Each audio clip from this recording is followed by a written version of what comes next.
Warning: the case you're about to hear was recovered from the restricted British Museum archive. Its contents have never been authorised for public release. Proceed at your own discretion. The British Museum. Sub-Basement 3.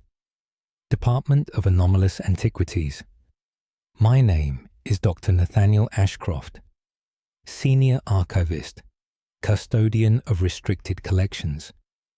What you are about to hear has been recovered from sealed files, letters, journals, and testimonies once thought too disturbing for public record. Every statement you hear is drawn from Britain's forgotten centuries, the whispered history that hides between faith and fear.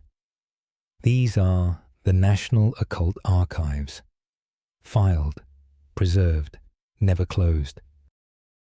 The following document was never intended for public release. Case File NOA 147-8M. Classification: Physician's Private Journal. Date of Statement: 17th April 1478. Location: Durham, Northern England. Author: Dr. Edmund Harrow. Journal entry: The Silent Ward. Dr. Edmund Harrow, physician to Durham Cathedral. Record what I witnessed in the infirmary this night past. Brother Thomas took ill 3 days ago with fever.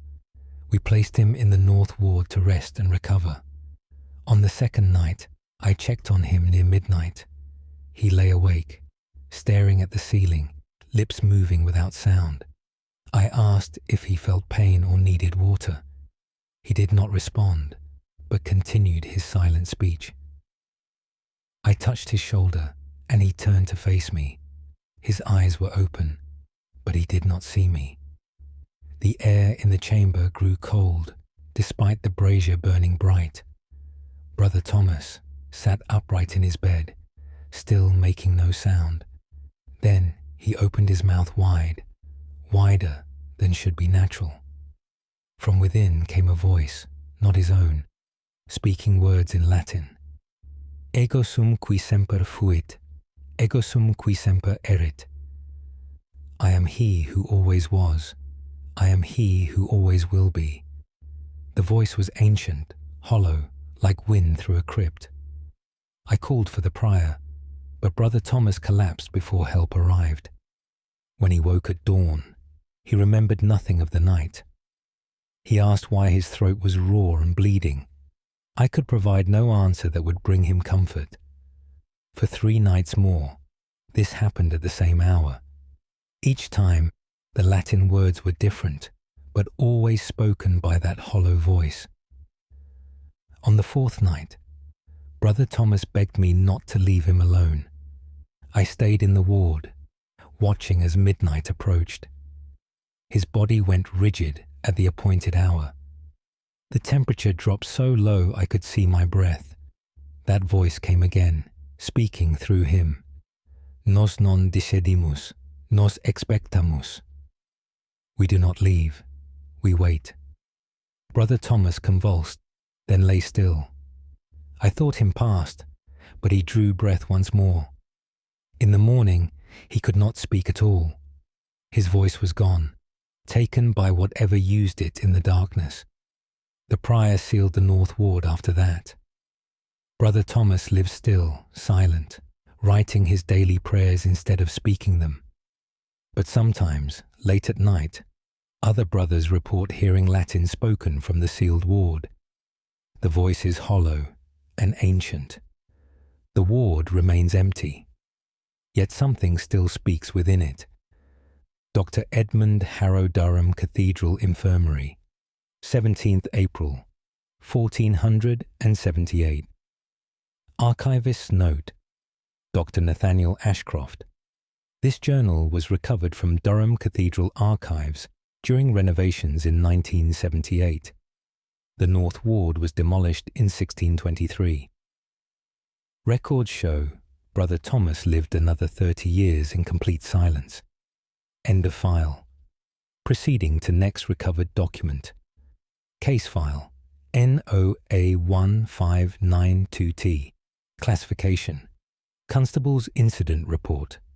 Date of Statement 21st October 1592. Location Whitby, Yorkshire. Author Constable William Graves. Incident Report. The Lighthouse Keeper. I, Constable William Graves, record the events at Whitby Lighthouse on the night of 20th October. Fishermen reported no light burning despite clear weather. I climbed to the lighthouse at dawn with 2 deputies. The door stood open, swinging in the wind. We found Keeper James Sutton at the top of the tower. He sat in the corner, knees drawn to his chest, staring at the wall. His lamp lay shattered on the floor, oil pooled beneath it. I called his name 3 times before he turned to look at us. His face was pale as parchment, his eyes wide and unblinking. He pointed at the wall where he had been staring. Nothing was there but old stone and mortar. Deputy Harris asked what happened to the light. Sutton's hand began to shake as he pointed. "It came up the stairs," he whispered. "What came up?" I asked. "The drowned man, walking but not walking, floating but not floating." He described a figure in sailor's clothes, seaweed wrapped around its neck. The figure moved up the spiral stairs at midnight, making no sound. Water dripped from its clothes, leaving puddles on each step. Sutton had barred the door when he heard the dripping, but the door opened anyway, though the bar remained in place. The figure entered the lamp room and stood before the light. Its face was bloated and grey. Fish had taken the eyes. It reached towards Sutton with hands that were skeletal and pale. He pressed himself against the wall as it came closer. Then it spoke, though its mouth did not move. The voice came from everywhere at once, wet and gurgling. "You watched me drown. You did not help. You watched." Sutton swore he had never seen this man before, but the figure insisted, repeating those words over and again. It touched the lamp, and the flame died instantly. The room filled with the smell of salt and rotting fish. Sutton could not move, frozen against the wall. The figure stood there until dawn, never moving, never blinking with eyes it no longer had. When the first light touched the window, it simply was not there anymore. But the puddles of seawater remained on the stairs. I inspected them myself, tasted the salt on my finger. Sutton refused to return to his post. He claimed the drowned man waits at the bottom of the stairs now, waiting for another night to climb up again. No replacement keeper has stayed more than a single night since. All report the sound of dripping water on the stairs at midnight. Some report seeing wet footprints appear on the steps, climbing higher. The lighthouse remains unmanned. Ships must find their own way past the rocks now. Constable William Graves, Whitby Harbour. Watch 21st October, 1592. Archivist's Note. Dr. Nathaniel Ashcroft, British Museum. Acquired this report with other Yorkshire maritime documents in 1952.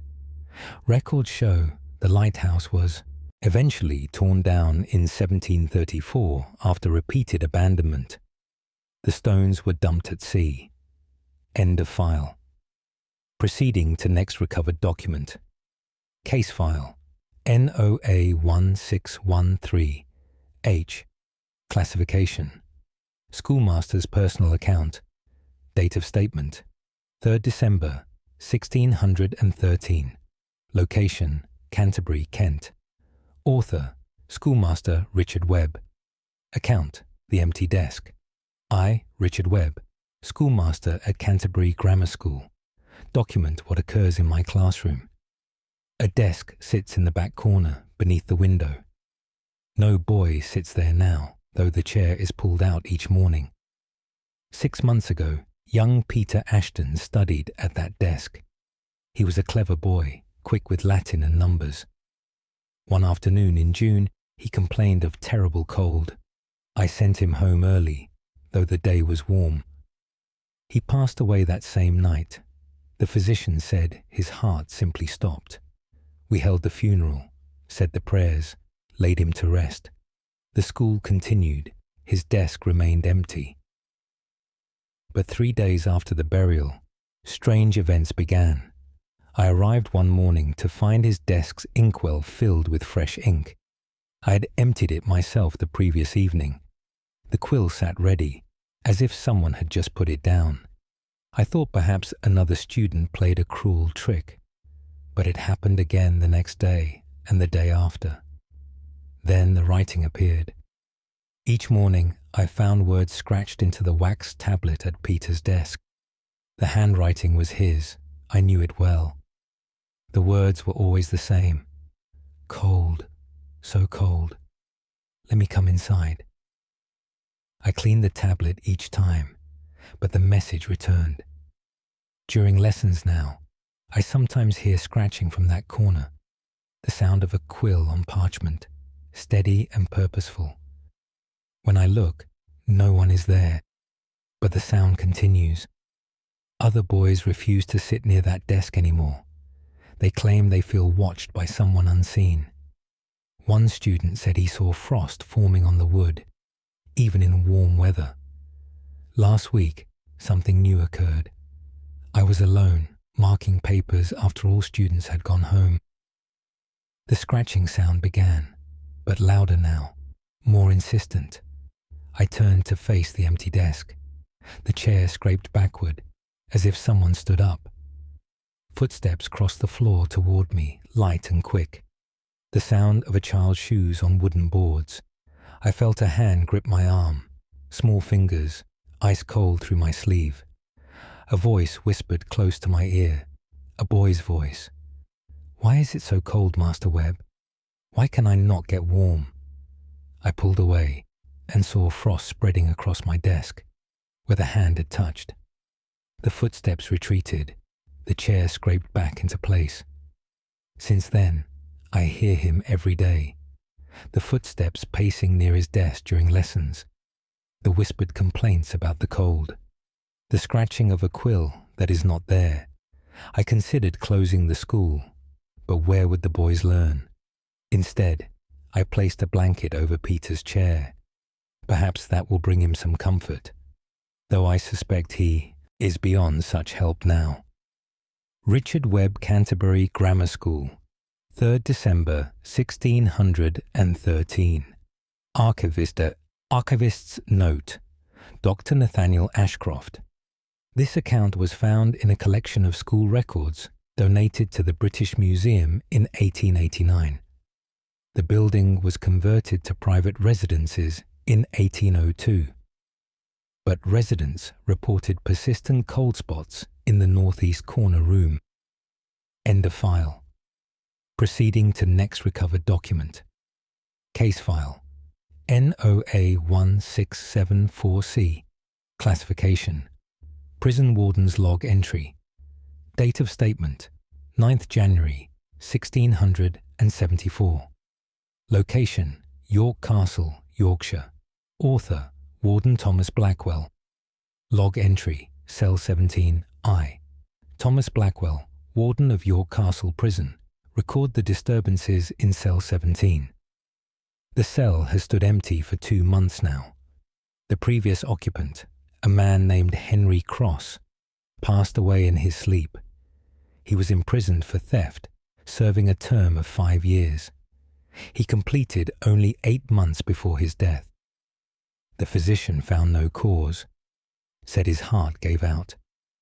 We cleared his possessions, scrubbed the cell, prepared it for the next prisoner. But no prisoner will stay there now. The first man we placed in cell 17 lasted only 1 night. He begged to be moved, claimed something sat on his chest while he slept. He could not breathe, could not move, could not call for help. Only when dawn light touched the cell did the weight lift. We thought him mad or difficult, but moved him anyway. The second prisoner reported the same experience. The third lasted only until midnight before screaming for release. I investigated the cell myself, finding nothing unusual. Stone walls, iron door, small window high above. Empty and silent like any other cell. I decided to spend one night there myself, to prove their fears groundless. I entered at sunset, sat on the wooden bench, waited.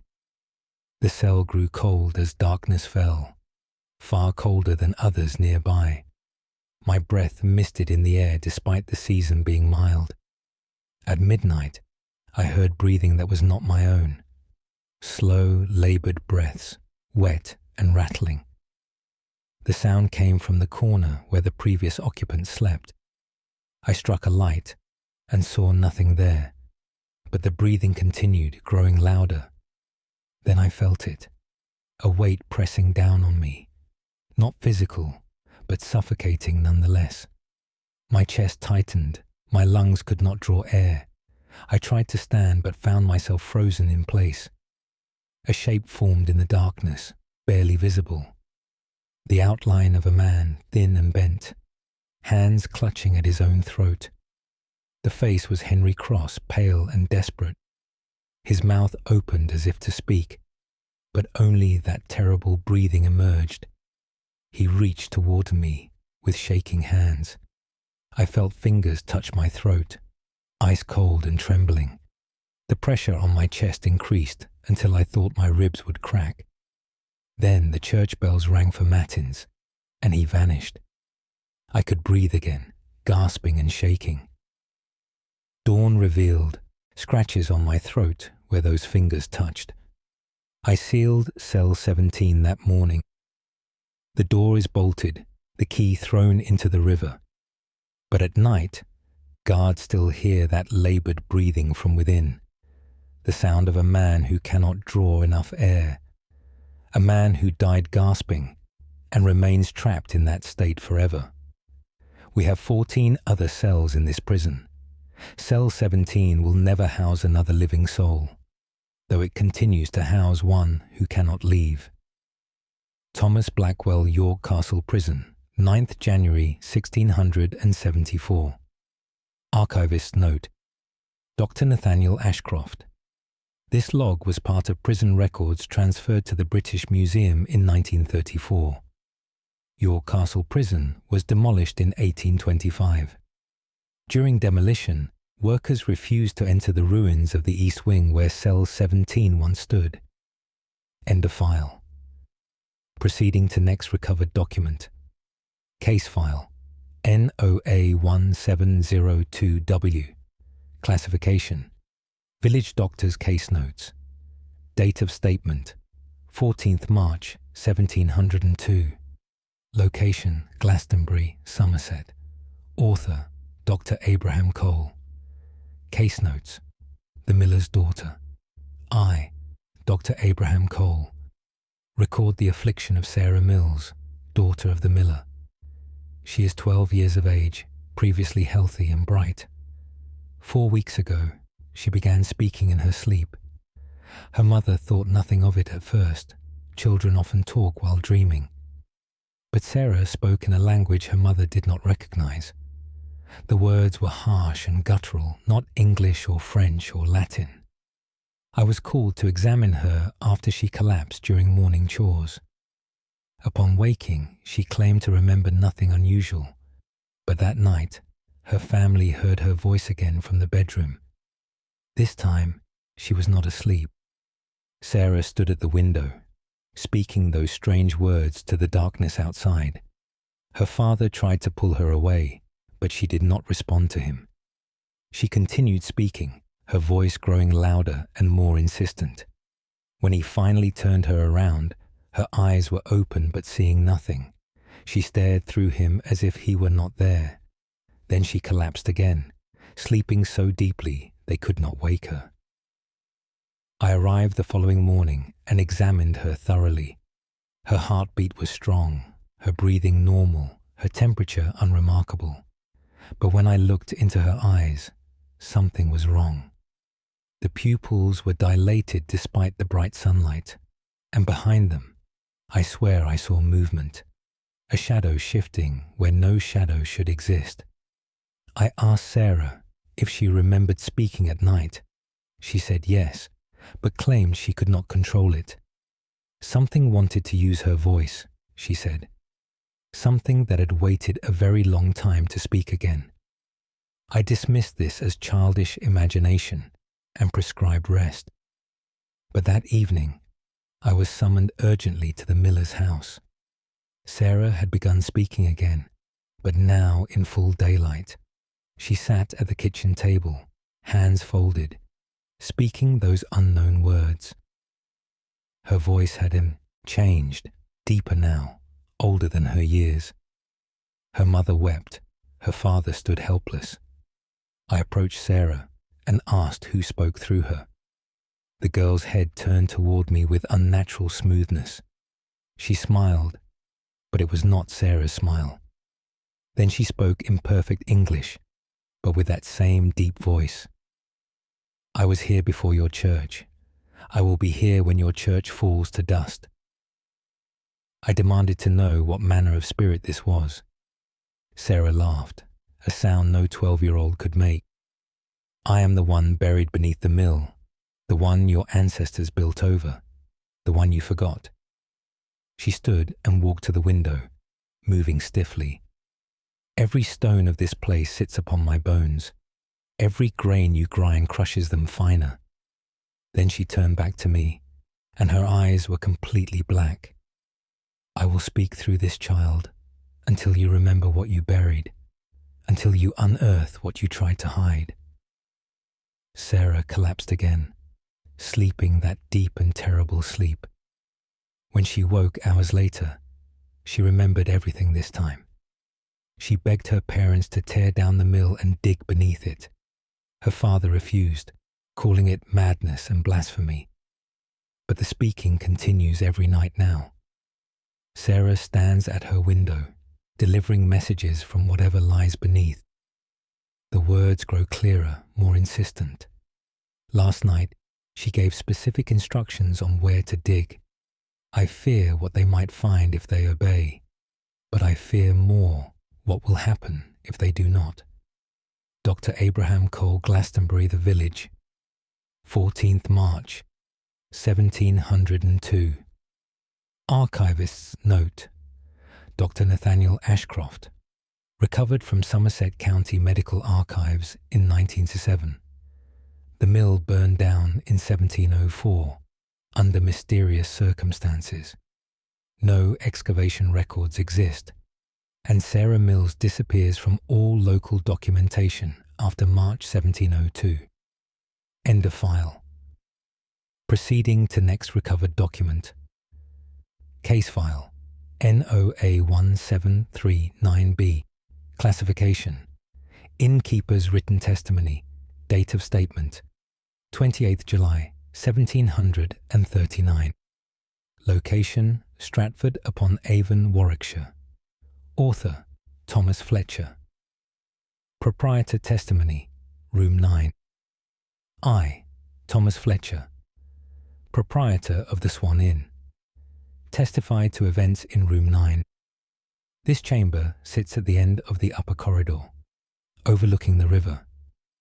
It is a fine room, well appointed and comfortable, or it was until last winter. A gentleman from London stayed there for 3 nights in December. His name was Mr. Edward Hartley, a merchant of good reputation. On his 3rd morning, he did not come down for breakfast.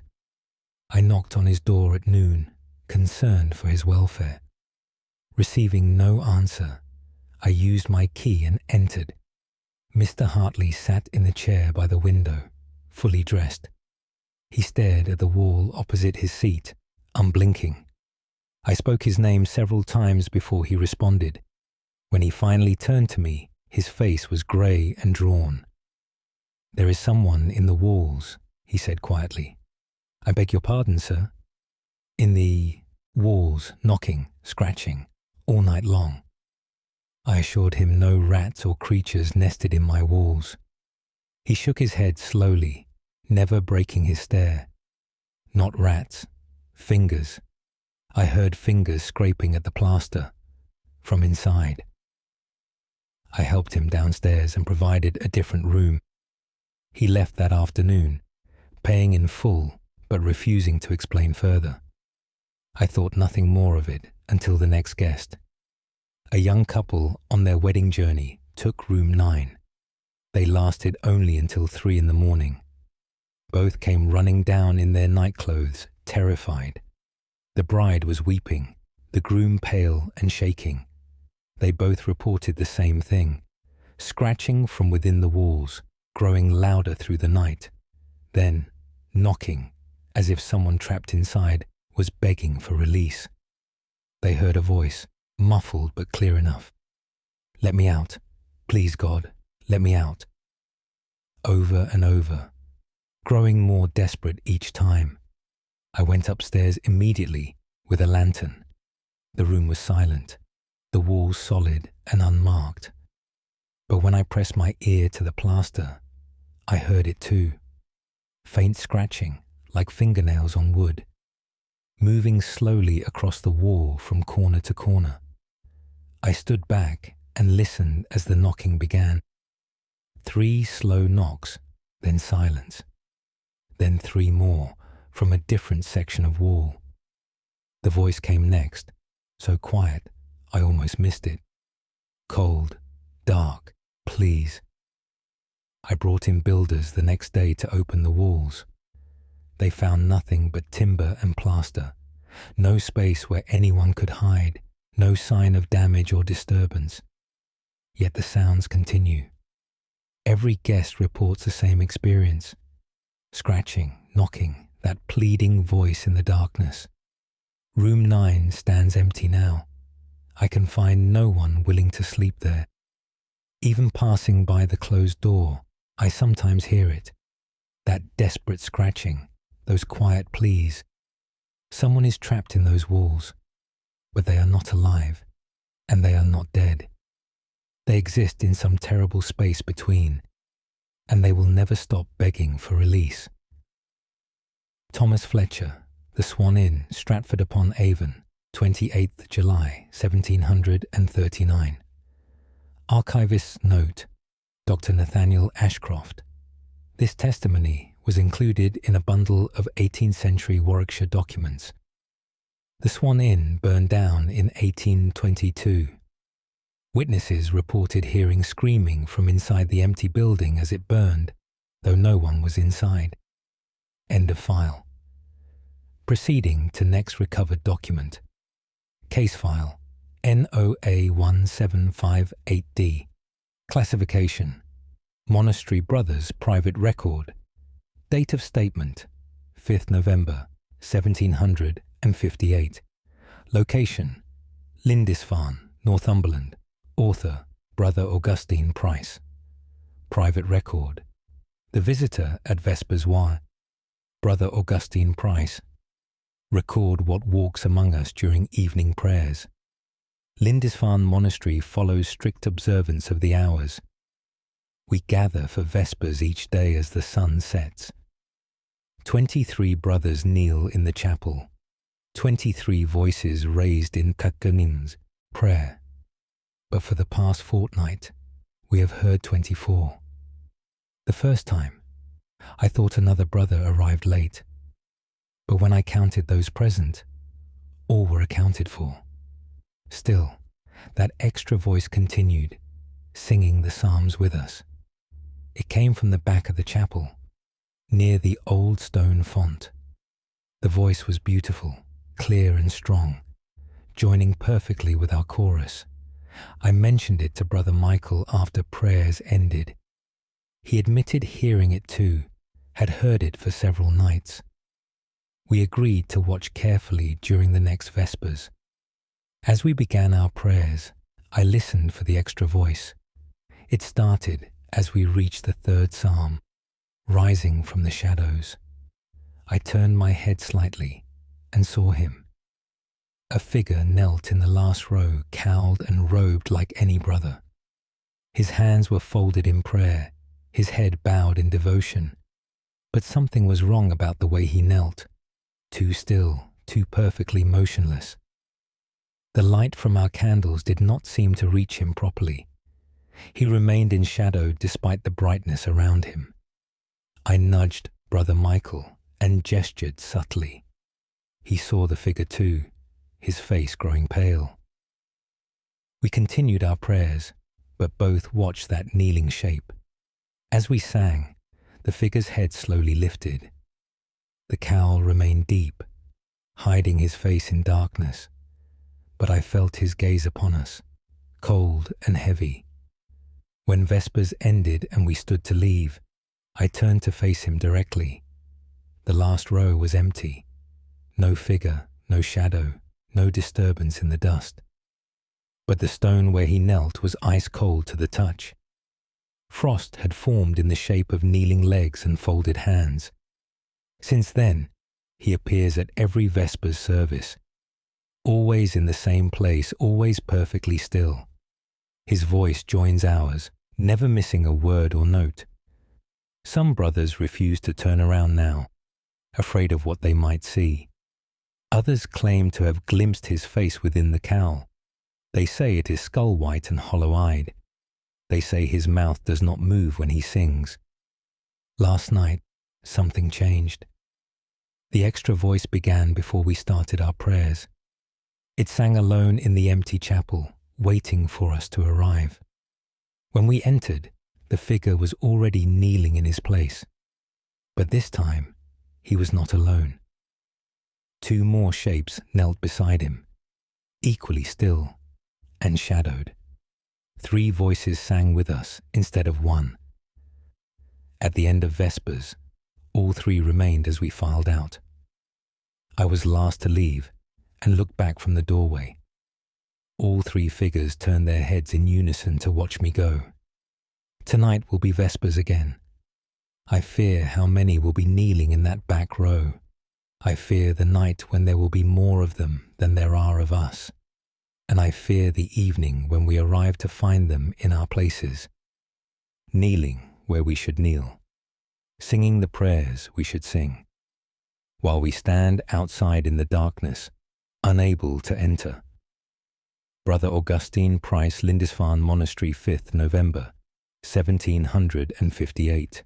Archivist note: Dr. Nathaniel Ashcroft. This document was part of Lindisfarne's scattered archives, acquired by the British Museum in 1923.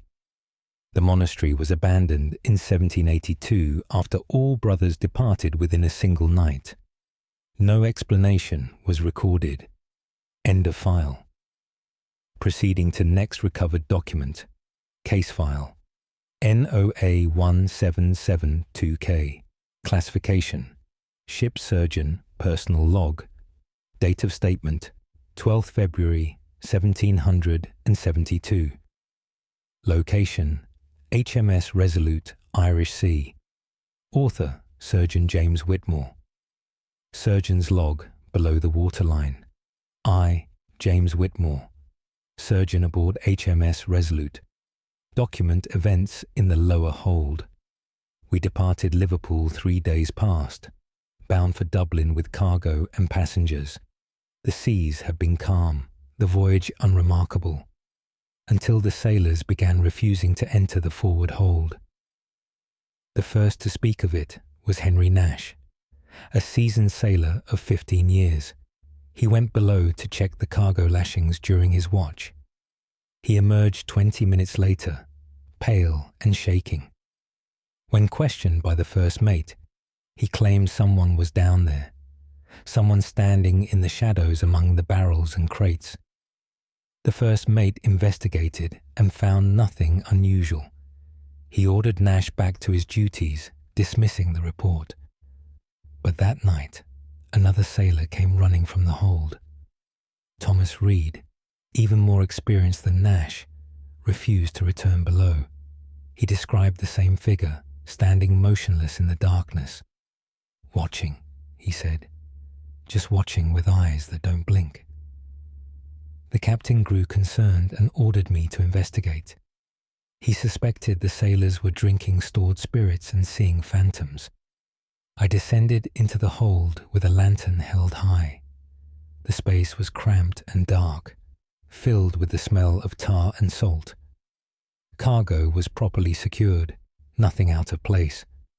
I was about to leave when I heard water dripping, not the normal seepage of a ship at sea, but heavy drops falling steadily. I followed the sound to the forward section. Water pooled on the deck boards, though we had taken on no water topside. The puddle was not spreading, just sitting there, reflecting my lantern light. I knelt to examine it and saw the reflection change. Not my face looking back, but another face. Pale, bloated, with seaweed in its hair. I jerked back, and the reflection vanished. But the water remained, and the dripping continued. I stood and swept my lantern across the hold. In the corner, barely visible, stood a figure. It wore sailor's clothes, sodden and dripping. Water ran from its sleeves, its hair, its open mouth. The face was grey and swollen, the face of a drowned man. I called out, asking who was there. The figure did not respond, did not move, just stood there, water pooling at its feet. I moved closer, and it raised one hand slowly. The fingers were white and pruned, nails blackened. It pointed at me, then pointed down at the deck. Then it spoke, and the voice was like water forcing through a blocked pipe. Below, below, below, the same word repeated, gurgling and wet. I fled the hold and reported to the captain. He descended himself with 3 armed men. They found nothing but the pool of seawater and wet footprints leading to the far bulkhead. The footprints stopped at the wall, as if whoever made them walked straight through the wood.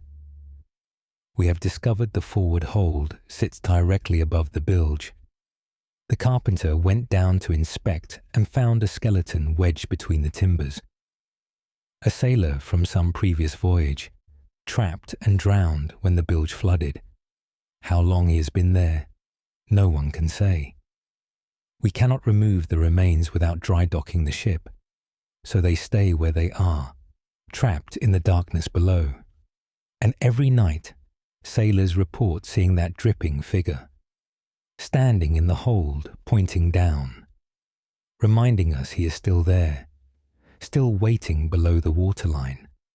Surgeon James Whitmore, HMS Resolute, 12th February, 1772. Archivist's note. Dr. Nathaniel Ashcroft. This log was donated to the British Museum with other Royal Navy documents in 1895. HMS Resolute was decommissioned in 1779 and broken up for timber. Workers reported finding multiple skeletons in the bilge structure. End of file. Proceeding to next recovered document. Case file. NOA 1786. F classification. Governess Private Diary. Date of statement, 19th August, 1786. Location, Bath, Somerset. Author, Miss Eleanor Thorne. Diary entry, The Girl in the Mirror. I, Eleanor Thorne, governess to the Ashford family, record what I witnessed in the nursery. I have been employed here for 8 months, caring for young Catherine, age 7. She is a sweet child, well-mannered and bright. The nursery is pleasant, with large windows overlooking the garden. A full-length mirror stands in the corner, framed in dark oak. Last week, Catherine began acting strangely. She would stand before the mirror for long periods, talking softly. When I asked who she spoke to, she said, "The other girl." I assumed this was an imaginary friend, common at her age. But yesterday, something occurred that I cannot explain. I was reading to Catherine when she suddenly looked at the mirror. "She wants to show you something," Catherine said. Who does, dear? The girl in the mirror. She says you need to see. I humoured her and approached the mirror. My reflection looked back as expected. Nothing unusual. But Catherine shook her head and pointed.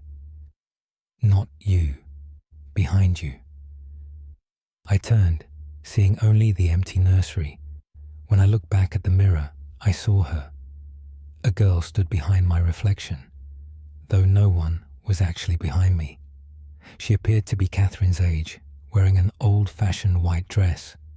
Her face was pale, her eyes dark and sad. She raised one hand and pressed it against the glass from inside. I stumbled backward, but Catherine remained calm. She's been there for a long time, Catherine explained. She wants to come out. I demanded to know what she meant. Catherine walked to the mirror and placed her hand against it. On the other side, the pale girl matched the gesture. Their hands met with only the glass between them. She says she's trapped. She wants someone to trade places with her. I pulled Catherine away immediately and covered the mirror with a sheet. But that night, I heard movement in the nursery. I found Catherine standing before the uncovered mirror again. The sheet lay on the floor, though I had secured it tightly. Catherine and the pale girl stood face to face, separated by the glass. They moved in perfect unison, like mirror images. But when Catherine raised her left hand, the girl raised her left hand too. Not a reflection, but exact mimicry. She showed me how to open it, Catherine whispered. Open what? The glass. It's like a door. She showed me the words to say. Catherine began speaking in a language I did not recognize. The mirror's surface rippled like water, though it remained solid glass. The pale girl pressed both hands against it, pushing. Her fingers began to penetrate through, breaking the surface. I grabbed Catherine and carried her from the room, locking the door behind us. Through the keyhole, I saw the girl emerge from the mirror. She stood in the nursery, looking around with wonder. Then she turned toward the door and smiled.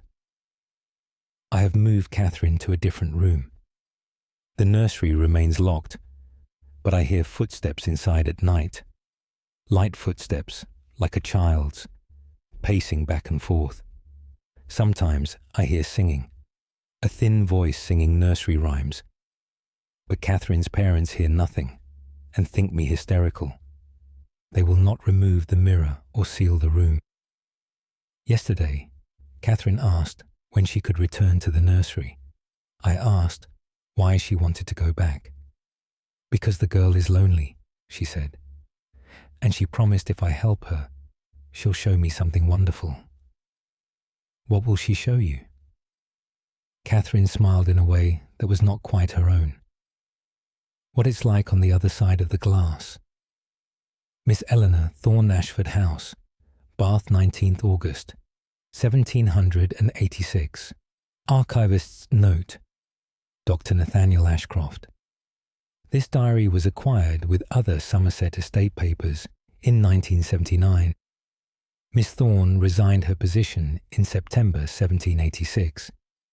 The Ashford family sold the house in 1788. Catherine Ashford's death is recorded in October 1786, cause listed as drowning, though no body of water existed on the property. End of file. Proceeding to next recovered document. Case file NOA1803R. Classification Night Watchman's Report. Date of statement 7th March 1803. Location Oxford, Oxfordshire. Author Watchman Peter Dalton. Report The Library After Dark. I, Peter Dalton, Night Watchman at Bodleian Library. Report the disturbances on the second floor. I have kept watch here for 12 years without incident. The library is quiet at night, peaceful even, despite the thousands of old books. But 3 weeks ago, the silence was broken. I was making my rounds at 2 in the morning when I heard pages turning. The sound came from the reading room on the second floor. I climbed the stairs, expecting to find a scholar who had fallen asleep and woken. The reading room was empty, all desks clear, all chairs pushed in. Yet the sound continued, steady and purposeful. The turning of pages, one after another, never stopping. I walked among the desks, trying to locate the source. The sound seemed to move, always just ahead of me. When I stood still, it stopped. When I moved again, it resumed. I searched every corner, finding nothing to explain it. Finally, I left the room and locked the door. The sound continued inside, pages turning through the night. The next evening, it began again, at the same hour. But this time, I heard footsteps as well. Soft footsteps moving between the shelves, slow and methodical. The sound of someone searching for a particular book. I unlocked the door and entered, calling out to whoever was there. No one answered, but the footsteps stopped. I stood in the center of the room and waited. Then I heard breathing, close to me, too close. The breath of someone standing right beside me in the darkness. I lit my lantern and swept it around the room. Nothing, no one, just empty air. But the breathing continued, measured and deep. Then a voice, barely a whisper, right next to my ear. "Where is it? Where did they put it?" I swung around, but the voice came from behind me now. "I must find it. I must finish reading it." The voice was desperate, frustrated, moving around the room, always behind me, no matter which way I turned. They took it before I finished.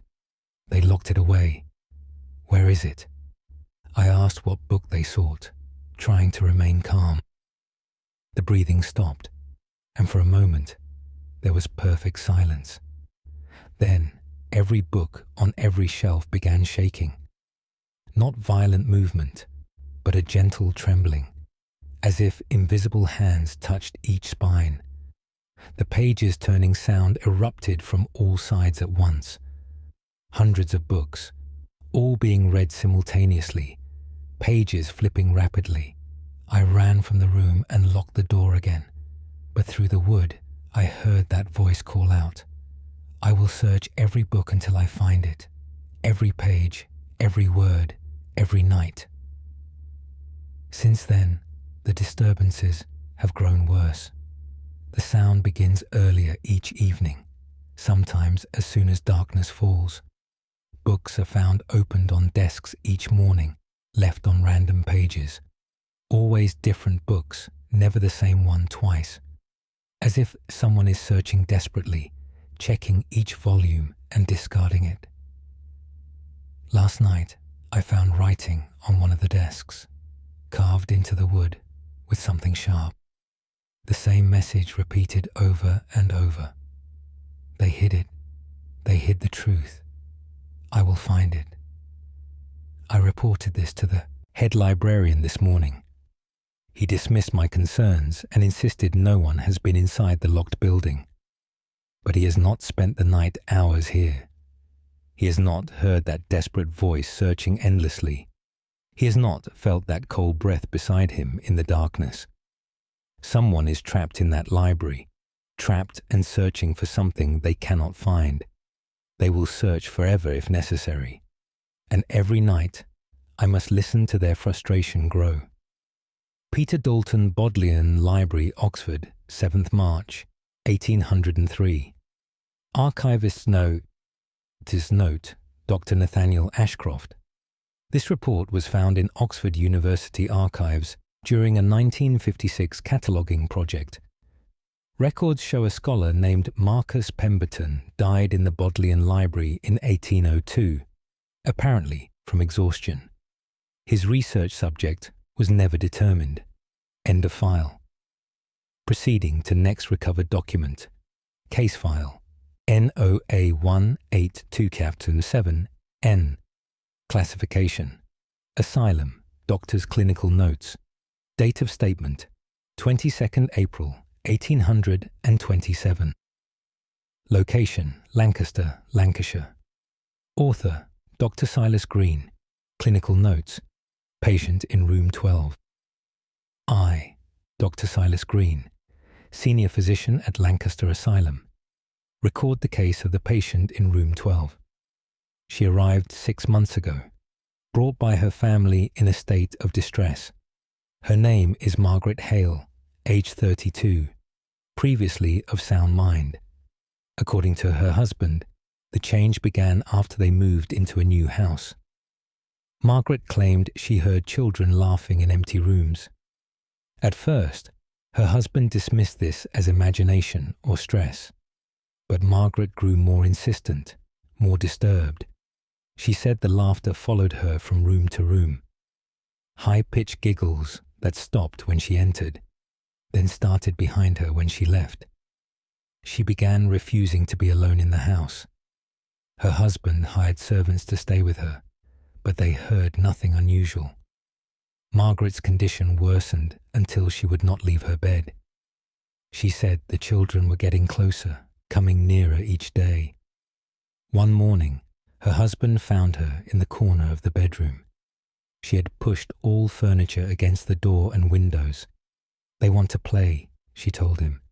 "They won't let me rest. They want me to play with them forever." Her family committed her here for her own safety. For the first month, she remained calm and quiet. She participated in treatments, spoke rationally, showed improvement. I began to believe she would make a full recovery. Then the laughter started here. It began one night, echoing through the corridor outside her room. The sound of children laughing, high and shrill. Other patients heard it too, growing agitated and fearful. But when staff investigated, no children were found. The laughter continued every night, always centered near room 12. Margaret sat in her bed during these episodes, tears streaming down her face. "They found me," she whispered. "They followed me here." Last week, something changed again. The laughter stopped, replaced by a new sound. The sound of small hands knocking on her door from outside. Gentle, persistent knocking, continuing for hours. We checked the corridor repeatedly, finding no one there.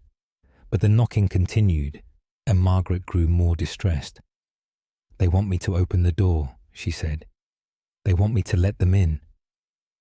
I assured her no one was there, that her mind was playing tricks. She shook her head, pointing at the door. "Look at the bottom, look underneath." I examined the gap beneath the door. Small shadows moved there, blocking the light from the corridor. The shadows of small feet, shifting back and forth, as if children stood waiting outside, patient and persistent. I opened the door quickly, expecting to catch whoever played this cruel trick. The corridor was empty, not a soul in sight. But when I looked back at the door, the shadows were inside now, moving across the floor of Margaret's room, small and quick. She screamed and pressed herself into the corner. "They're inside now. You let them in. They'll never leave."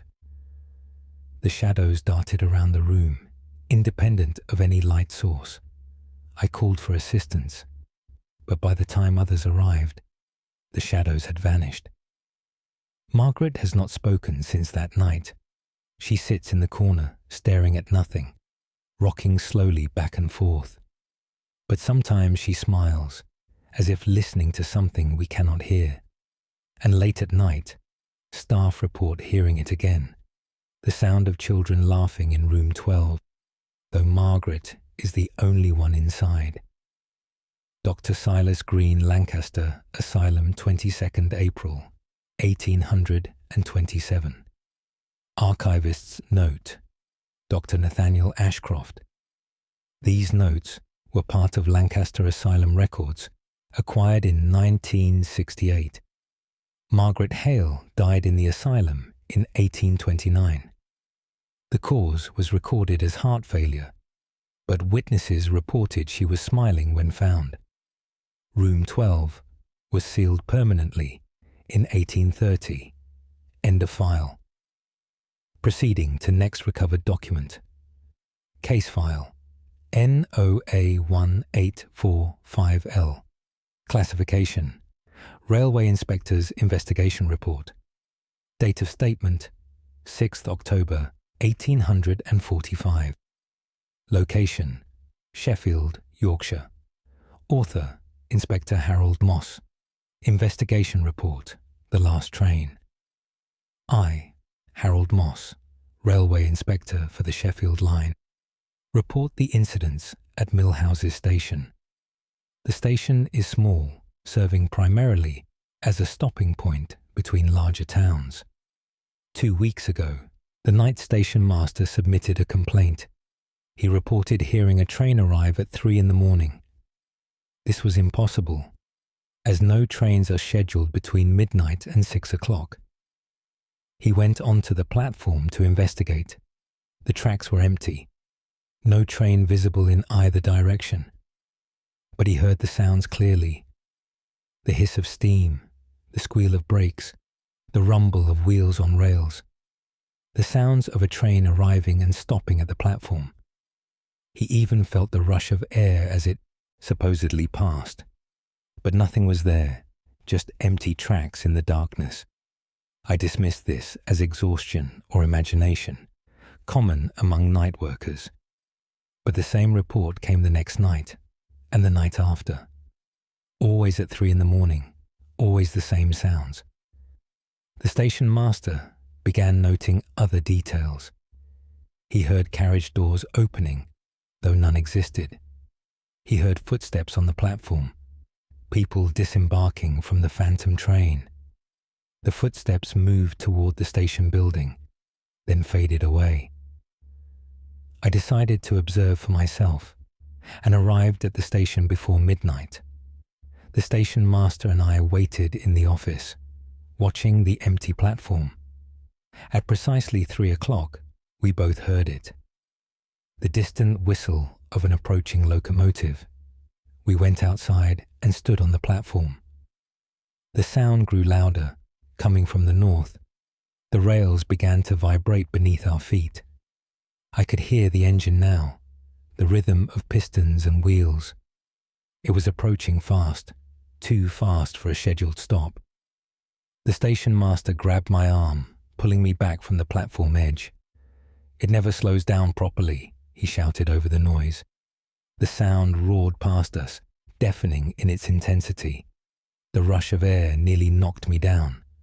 I felt the heat of a steam engine, smelled coal smoke and hot metal. But the tracks remained empty. No train, no lights, no physical presence. Just sound and sensation, overwhelming and impossible to deny. Then came the screech of brakes, metal grinding against metal. The phantom train was stopping, pulling into the station. The sounds positioned themselves alongside the platform where we stood. I heard the hiss of releasing steam, the settling of weight on springs. Carriage doors opened with metallic clicks. Footsteps descended onto the platform, dozens of them. People walking past us, around us, through us. I felt them brush by, felt the cold touch of their passing, but saw nothing, absolutely nothing. The station master whispered beside me, "They never leave the station. They walk inside and never come out." We followed the sound of footsteps into the building. The waiting room was empty, but I heard them clearly. People sitting on the benches murmuring to each other, the rustle of newspapers, the scrape of luggage on floor. All the sounds of passengers waiting for their connection. But no connection comes, not at 3 in the morning. I spoke aloud, asking if anyone was present. The sound stopped immediately, dead silence filling the room. Then, after a long moment, a single voice answered. A man's voice, confused and frightened. "Where is the morning train? We've been waiting so long." I asked how long they had been waiting. The voice grew desperate, panicked. "I don't know. Days? Weeks?" The clock stopped. Everything stopped. But we keep waiting. Other voices joined in, a chorus of confusion and fear. "Why doesn't the train come? Where are the other passengers? Why is it always night here?" The station master and I fled the building, unable to bear the desperate questions. Outside, we heard the phantom train depart. The whistle blew, the engine built steam. The wheels began to turn. It pulled away, heading south, sounds fading into the distance. But I know it will return tomorrow night. It returns every night at 3 o'clock, bringing passengers who never leave, who wait forever in that empty station, still hoping for a connection that will never come. Inspector Harold Moss, Sheffield Railway Authority, 6th October, 1845. Archivist's note, Dr. Nathaniel Ashcroft. This report was discovered in railway archives during British Museum research in 1982. Records show a train derailed near Millhouses Station in July 1843, killing 37 passengers. The accident occurred at 3 in the morning. End of file. Proceeding to next recovered document. Case file NOA 1861G. Classification: Vicar's Personal Journal. Date of statement: 15th January 1861. Location: Wells, Somerset. Author: Reverend Thomas Blackwood. Journal entry: The Confession That Will Not End. Reverend Thomas Blackwood, Vicar of St. Cuthbert's Church in Wells, record a confession that continues beyond death. Every parish priest hears confessions, carries the burden of secrets told in faith. But one confession haunts me still, though the confessor passed away 2 months ago. His name was Arthur Drayton, a well-respected merchant of 63 years. He came to me in November, requesting a private confession. I led him to the confessional, took my seat behind the screen. He began speaking immediately, his voice heavy with guilt. "Forgive me, Father, for I have sinned. I carry a burden that will not release me." He confessed to a crime committed 30 years prior. He had murdered his business partner, covering it as an accident. He took all their shared wealth, built his fortune on blood and lies. The guilt had eaten at him for 3 decades, giving him no peace. "I see his face every night," he said. "He stands at the foot of my bed, accusing me." I gave him counsel, spoke of repentance and God's forgiveness. But he shook his head. I could hear it through the screen. "You do not understand, Father. He is really there. Not a memory, not guilt. He is there." Arthur described his partner appearing every night since the murder.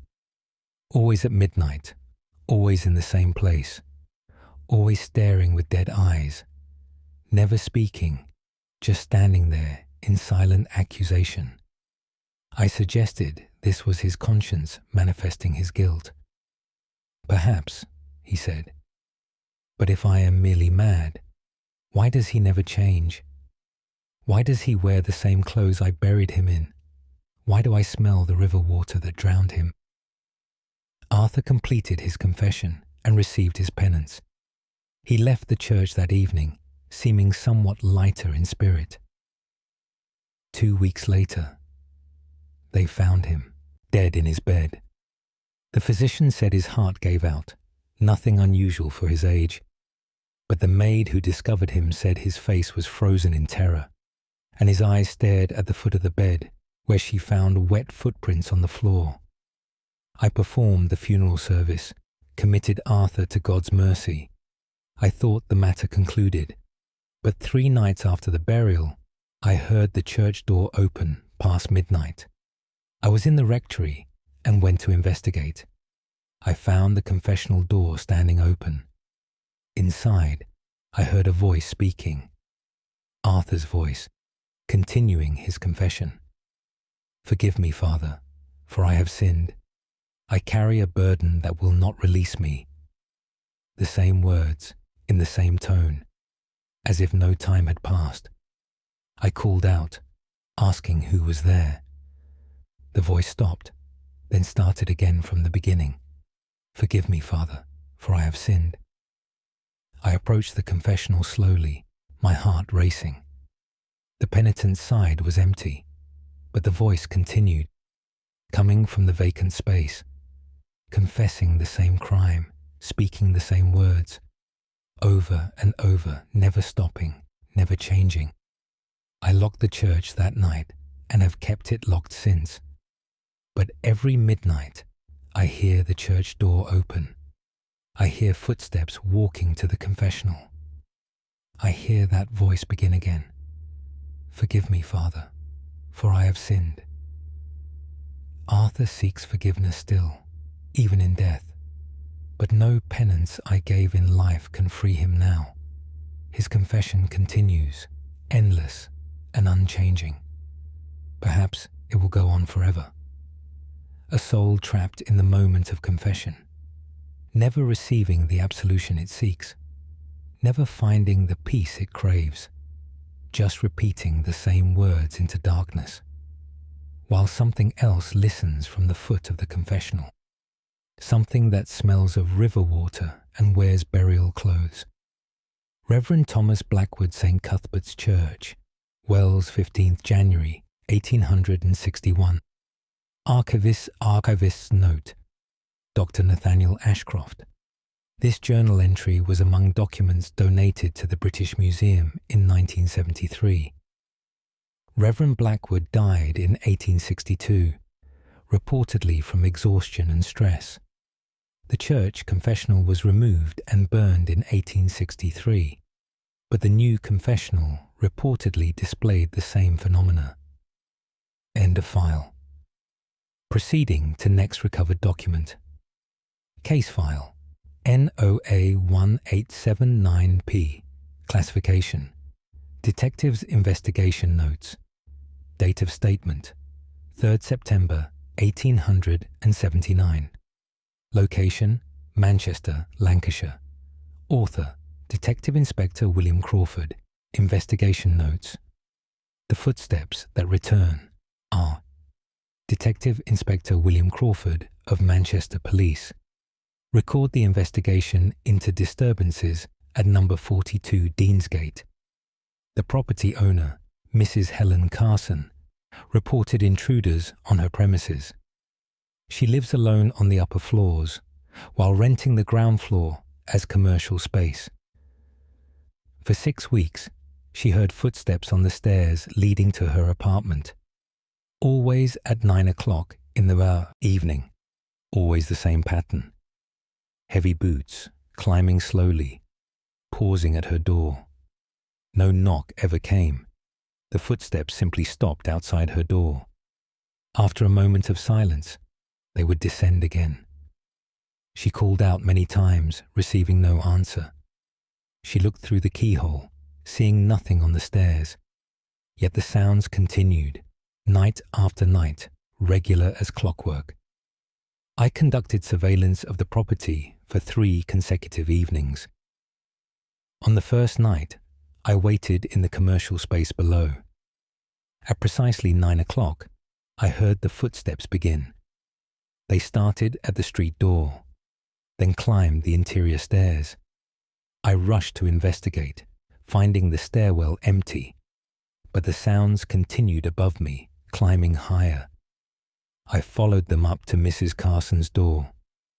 The footsteps stopped, and I stood in the empty corridor.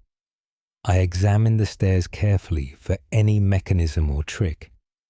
The wood was solid, no hidden apparatus to create false sounds. On the second night, I stationed myself on the stairs themselves. I sat halfway up, blocking the passage. At 9 o'clock, the footsteps began below me. They climbed toward my position, steady and purposeful. I stood and called out a warning. The footsteps did not stop, did not alter their pace. They reached where I stood, and I felt them pass through me. A sensation of cold, of pressure moving through my body. The footsteps continued up the stairs beyond me. I turned and saw nothing, but heard them clearly climbing higher. On the third night, I waited at the street entrance. I locked the door from inside, ensuring no one could enter. At 9 o'clock, I heard the door handle turn. The locked door swung open by itself, admitting no one I could see. The footsteps began, crossing the threshold I guarded. They walked past me, close enough to touch. I reached out and felt fabric beneath my hand for just a moment. Rough wool, like a working man's coat. Then it was gone, and the footsteps climbed the stairs alone. I investigated the history of the building. 7 years ago, a workman named Robert Finch died on those stairs. He fell from the top step, breaking his neck instantly. He had been employed in the building, making repairs for the previous owner. The accident occurred at 9 o'clock in the evening. He had been climbing to the upper floor to finish his work when he fell. Witnesses said he was a punctual man, always arrived at the same time, always wore heavy work boots that echoed on the wooden stairs. I shared this information with Mrs. Carson. She asked if the disturbances would end now that the cause was known. I had no answer to give her. Last night, I returned to confirm the pattern. The footsteps came again at 9 o'clock, just as before. But this time, something changed. After the footsteps stopped at Mrs. Carson's door, I heard a sound, the thud of something heavy falling down the stairs, a body tumbling, rolling, coming to rest at the bottom. I rushed down and found nothing there, but the footsteps began again immediately, starting over, climbing up, pausing at the door, then falling. Over and over, the same cycle repeating. Robert Finch walks those stairs every night, climbing to finish work that will never be completed, falling to a death that has already claimed him, rising to climb again in an endless loop. Mrs. Carson has decided to sell the property, but I fear whoever purchases it will hear the same sounds, the same footsteps climbing, the same terrible fall, the same cycle that cannot be broken. Detective Inspector William Crawford, Manchester Police. 3rd September 1879. Archivist's note. Dr. Nathaniel Ashcroft. These notes were part of Manchester Police archives transferred to the British Museum in 1964. Number 42 Deansgate was demolished in 1923. Construction workers on the site reported hearing footsteps in empty stairwells of the new building. End of file. Proceeding to next recovered document. Case file NOA 1324. V-classification. Manor House. Steward's report. Date of statement 11th May 1324. Location Herefordshire, England. Author Steward Geoffrey Marsh report. The woman in the East Wing. I, Geoffrey Marsh, Steward of Thornbury Manor, report the presence in the East Wing. Lord Thornbury departed for London 3 weeks past, leaving me in charge of the household. All was well until the servants began speaking of a woman in the East Wing. A woman in a grey dress, walking the corridor near the family chambers. The first to see her was Mary, the upstairs maid. She was lighting candles at dusk when she saw the figure ahead. The woman stood at the far end of the corridor, facing the wall. Mary called out, asking if she required assistance, The woman did not turn, did not acknowledge her presence. Mary approached closer, thinking perhaps the woman was unwell. As she drew near, the figure vanished, not walked away, not retreated into a room, simply ceased to be there, as if she had never existed. I dismissed this as tiredness or shadows playing tricks. But the next evening, I saw her myself. I was checking the east wing before retiring for the night. She stood at the same spot, grey dress hanging loose, hair covering her face. I called out, demanding to know who she was and how she entered. She turned slowly to face me. Her hair still covered her features, but I could see her hands. They were pale, so pale they seemed to glow in the dim light. She raised one hand and pointed down the corridor toward me. I felt cold spread through my chest. My breath caught. Then she was gone. The corridor empty once more. Since that night, she appears every evening at the same hour. Always in the same grey dress, always at the same location. Sometimes she stands facing the wall. Sometimes she walks slowly toward the stairs, never reaching them. Sometimes she simply stands and points, accusing some unseen witness.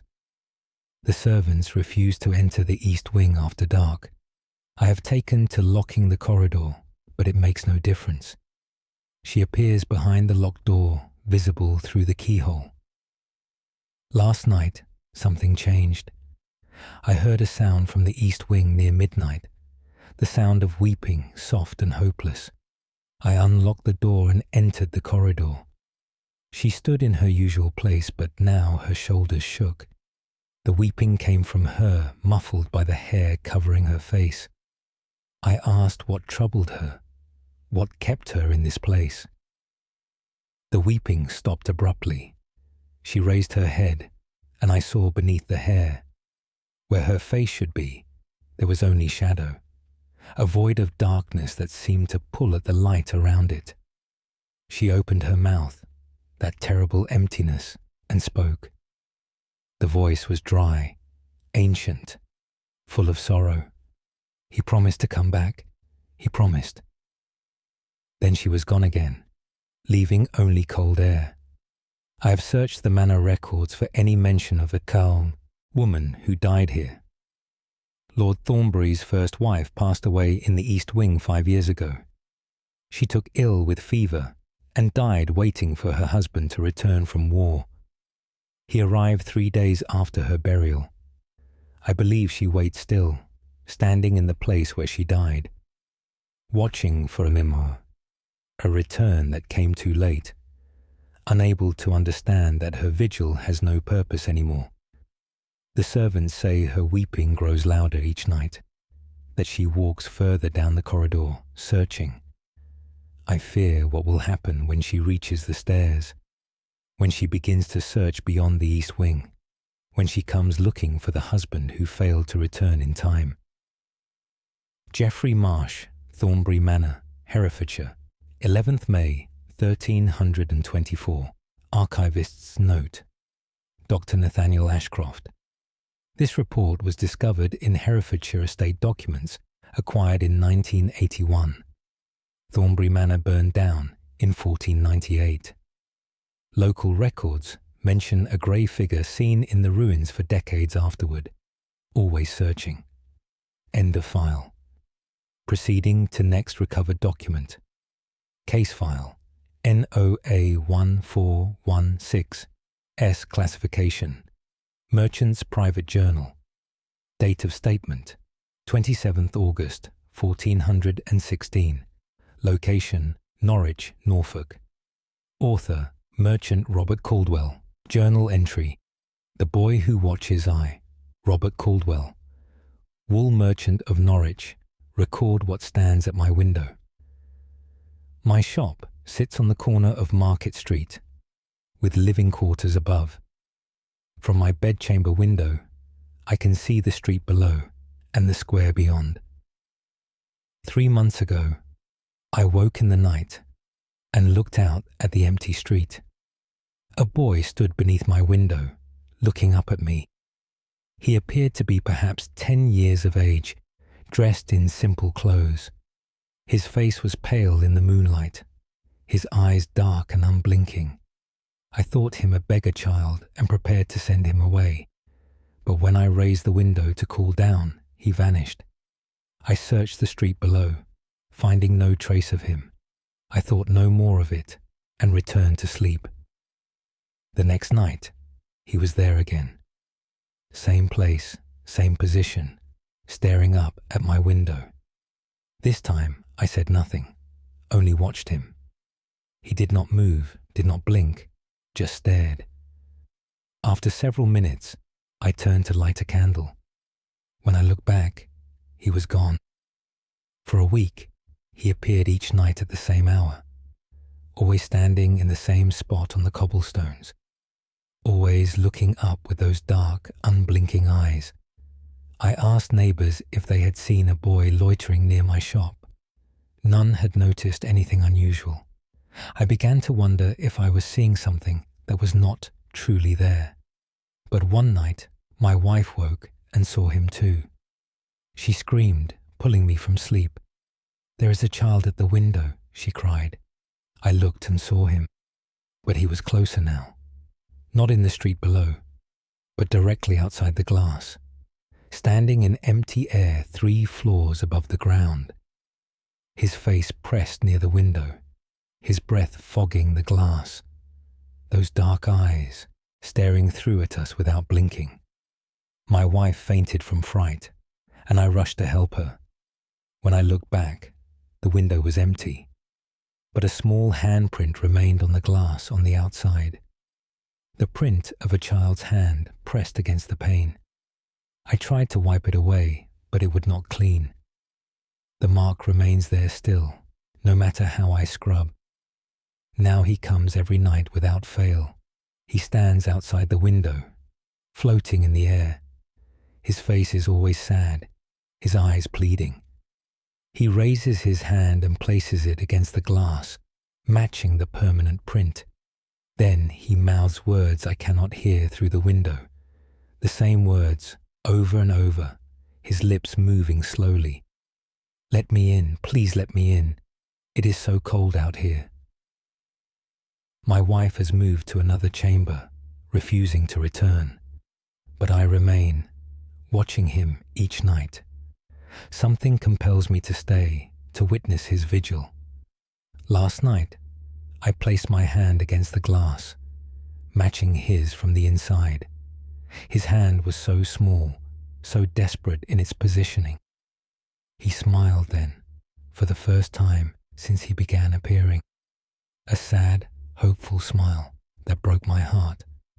But I cannot open the window. Some instinct tells me that would be a terrible mistake, that letting him inside would invite something far worse than a lonely spirit. So I watch him each night, and he watches me. Both of us separated by a thin pane of glass, both of us unable to help the other. And each night, his face grows sadder. Each night, his eyes grow darker. Each night, his hand presses harder against the glass.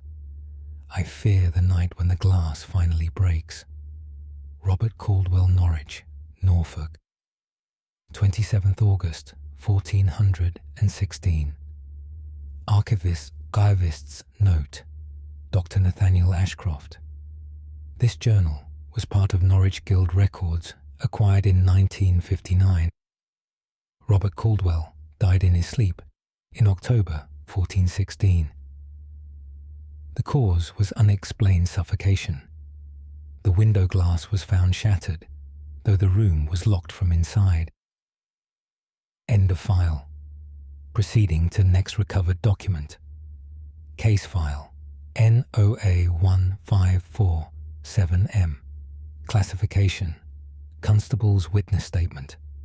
Date of statement: 2nd June 1547. Location: Bath, Somerset. Author: Constable Edmund Price. Witness statement: the figure at the well, I, Constable Edmund Price, record testimony regarding the figure at St. Michael's Well. The well sits at the edge of the village, used by all residents for drawing water. It is ancient, built by monks centuries past, deep and cold. Last month, children began refusing to fetch water from it. They claimed someone stood at the bottom, looking up at them. Parents dismissed this as childish fancy and sent them back, but the children insisted, saying they saw a face in the water, not a reflection, but a face below the surface, staring up. I investigated the well myself, finding nothing unusual. The water was clear, the shaft deep, but empty of any person. I assured the village this was merely tricks of light and shadow. Then Sarah Blackwood came screaming from the well 3 days ago. She had lowered the bucket to draw water for her family. As she pulled it up, something else came with it. A hand gripped the edge of the bucket, a pale hand, dripping and cold, fingers wrapped tight around the wood. She dropped the rope and ran, leaving the bucket to fall back down. I went to examine the well immediately. The bucket floated on the surface, but when I pulled it up, it was empty. No hand, no mark upon the wood, nothing to explain her terror. But I confess, as I peered down into the depths, I saw it too. A figure stood at the bottom of the well, far below in the darkness. Too far down to see clearly, but undeniably there. Standing in the water, looking up at me, I dropped a stone to measure the depth and watched it fall. The stone passed through the figure, as if it were not solid, but the figure remained unmoving, undisturbed. I called down, asking who was there and how they came to be trapped. No answer came, but the figure raised one arm slowly, pointing up at me, or perhaps reaching toward the surface. I fetched a lamp and lowered it on a rope to illuminate the depths. The light descended into the well, casting away shadows. The figure became clearer as the lamp drew near. It was a man, dressed in robes like a monk might wear. His face was grey and bloated, his eyes open wide. Water plants grew from his clothes, wrapping around his limbs. He had been down there for a very long time. The lamp reached him, and he did not react to the light. He simply stood in the water, which came only to his waist. How he stood, I cannot say, for the well has no bottom platform. The water is deep enough to drown a dozen men standing atop each other. Yet there he stood, defying all natural explanation. I pulled the lamp back up, and he watched it rise. His eyes followed the light, his head tilting back as it ascended. When the lamp emerged, I looked down once more. He still stood there, but now both arms were raised, reaching up, grasping at nothing, desperate and patient at once. No one will draw water from St. Michael's Well now. We have sealed it with wooden boards and posted warnings. But at night, people report hearing sounds from within. The splash of water being disturbed, the scrape of fingernails on stone, and sometimes a voice calling up from the depths, weak and waterlogged, but persistent. Help me rise, help me rise. I cannot reach the top. We do not know who he was or how long he has been there. The monks who built this well are long dead, their records lost. Perhaps he fell in centuries ago and was never recovered. Perhaps he climbed down for some purpose and could not return. Or perhaps he was placed there deliberately, left to drown in the dark. Whatever the truth, he remains there still, standing in impossible water, reaching toward impossible freedom, forever trapped in the well, yet unable to drown twice. Constable Edmund Price Bath, Somerset, 2nd June, 1547. Archivist's note, Dr. Nathaniel Ashcroft. This statement was recovered from Somerset County Archives in 1971. St. Michael's Well was filled in completely in 1623 after multiple accidents. During the filling, workers reported resistance, as if something below pushed back against the earth. End of file. Proceeding to next recovered document. Case file NOA1629T. Classification. Ship. Captain's personal log. Date of statement 15th October 1629. Location. At sea, English Channel. Author Captain James Whitlock. Captain's log. The passenger below deck. Why? Captain James Whitlock of the merchant vessel Fortitude. Record a passenger who will not leave. We departed Plymouth 6 days ago, bound for Calais with cargo and 12 paying passengers. The voyage has been uneventful, weather fair, all proceeding as planned. But yesterday, the crew began speaking of an extra passenger, a man seen below deck who was not on the manifest. He was described as middle-aged, wearing dark clothes, standing in the cargo hold. My first mate investigated and found no one where the man was reportedly seen. I suspected the crew was drinking the rum stores and seeing phantoms. But last night, I saw him myself. I went below to check the cargo lashings before sleep. A man stood among the barrels, his back to me. He wore dark clothes as described, his posture still and rigid. I called out, asking what passenger had ventured below without permission.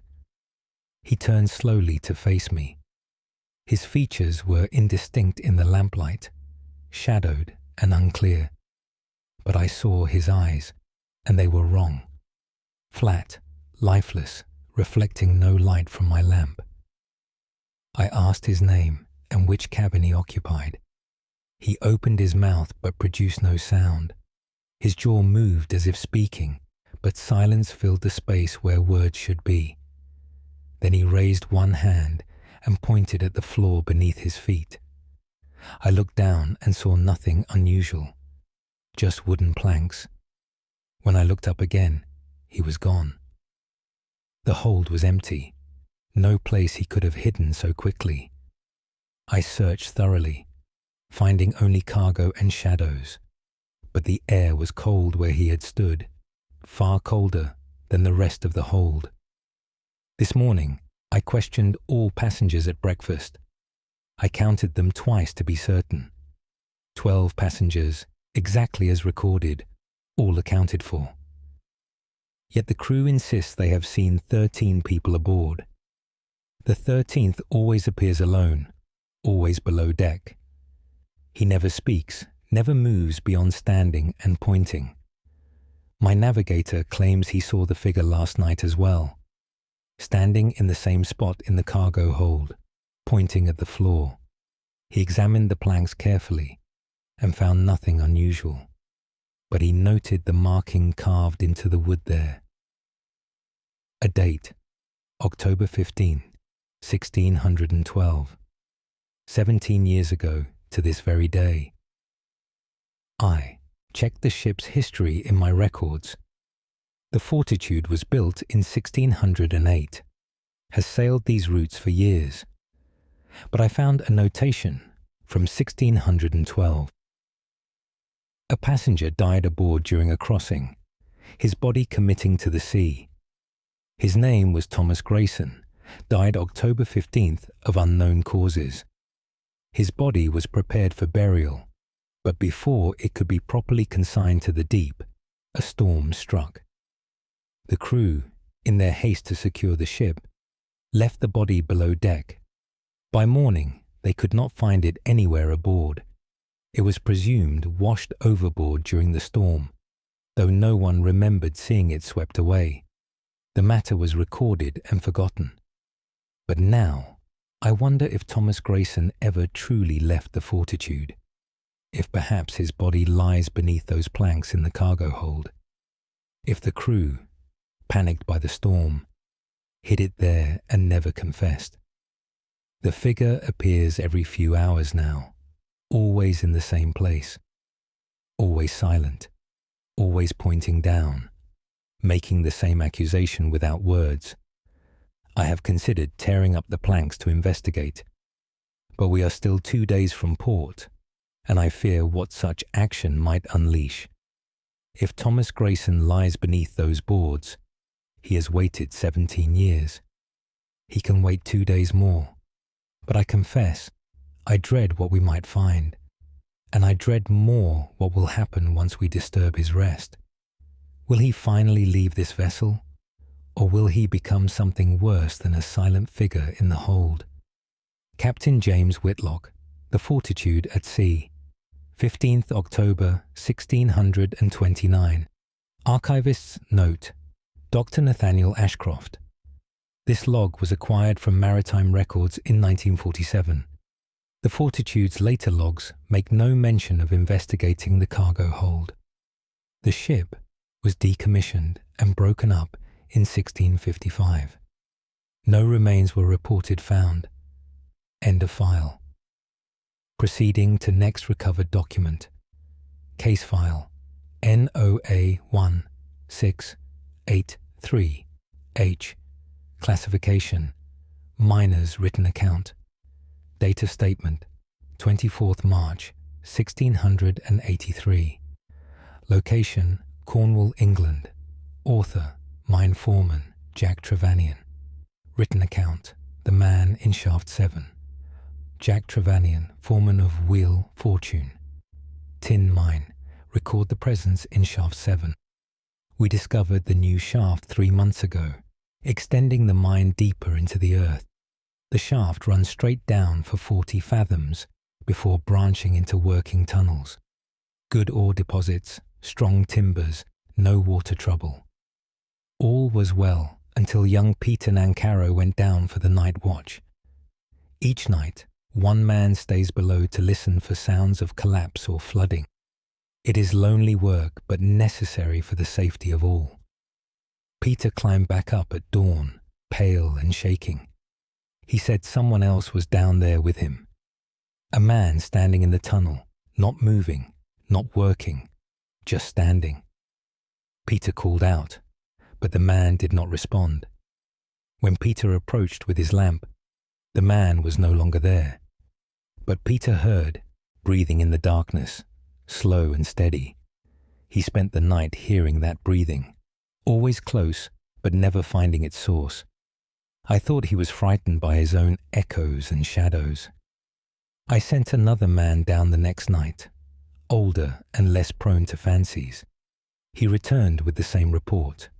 A man in the tunnel, standing silent, vanishing when approached, and the breathing, constant and deliberate, filling the darkness. I decided to investigate myself and descended at dusk. The shaft was quiet, only the drip of water and creak of timbers. I sat in the main chamber and waited, lamp burning low. Near midnight, I heard it, breathing, deep and laboured, coming from Tunnel 3. I took my lamp and went to investigate. At the end of Tunnel 3, where we had stopped digging, stood a man. His back was to me, his clothes covered in rock dust. He held a pick, though he did not move to use it. I called out, asking what he was doing down here alone. He did not turn, did not acknowledge me. I walked closer, my boots loud on the stone floor. As I neared, the temperature dropped sharply. My breath misted. Frost formed on the tunnel walls. I reached out to touch his shoulder. My hand passed through him as if he were made of smoke. He turned then, and I saw his face. It was grey, lips blue, eyes fixed and staring. The face of a dead man frozen in the moment of his last breath. I recognized him. Malcolm Penrose, who died in this mine 5 years ago. Buried in a collapse, we never recovered his body. The tunnel where he died was too unstable to excavate. We sealed it and dug new shafts around it. But shaft 7 must have broken through near his resting place. Close enough that he found his way into the new tunnel. He opened his mouth, and that breathing sound emerged. Not the breathing of life, but the memory of breathing. The desperate gasps of a man buried alive, suffocating slowly. The sound he made in his final moments, somehow captured and repeated forever. I fled the tunnel and climbed to the surface. But the next night, he was there again. Every man who goes down reports the same thing. Malcolm Penrose, standing in Tunnel 3, pick in hand, forever waiting to finish his shift, unable to climb the shaft. The breathing continues hour after hour, that terrible laboured sound. Some men refuse to go down anymore. They say the breathing is getting worse, more desperate, as if Malcolm is dying again and again, each night reliving his final moments. We have considered sealing Shaft 7 entirely, but the ore is too valuable to abandon. So the work continues, and Malcolm remains below, standing in the darkness with his pick, breathing his last breath for eternity, reminding us all that the mine keeps what it takes, and it has not finished taking yet. Jack Trevanion, Wheel Fortune Mine, Cornwall, 24th March, 1683. Archivist's note: Dr. Nathaniel Ashcroft.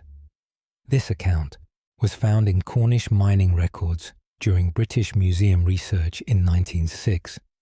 Wheel Fortune collapsed completely in 1701, killing 12 men. Survivors reported hearing multiple people breathing in the darkness beneath the rubble. End of file. Proceeding to next recovered document. Case file NOA1715W. Classification: Tavern Keeper's Testimony. Date of statement: 8th July 1715. Location: York, Yorkshire. Author: Samuel Prescott. Proprietor testimony: the customer who remains I. Samuel Prescott, keeper of the King's Head Tavern. Testify about the customer in the corner. My establishment has served York for 30 years without trouble. We offer good ale, fair prices, and a clean room for travellers. Every evening, locals gather to drink and share the day's events. But 6 weeks ago, something changed in the taproom. A man began appearing in the far corner, seated at the small table by the cold fireplace. He sits alone, a tankard before him, never drinking from it. His clothes are plain, his face unremarkable, his manner quiet.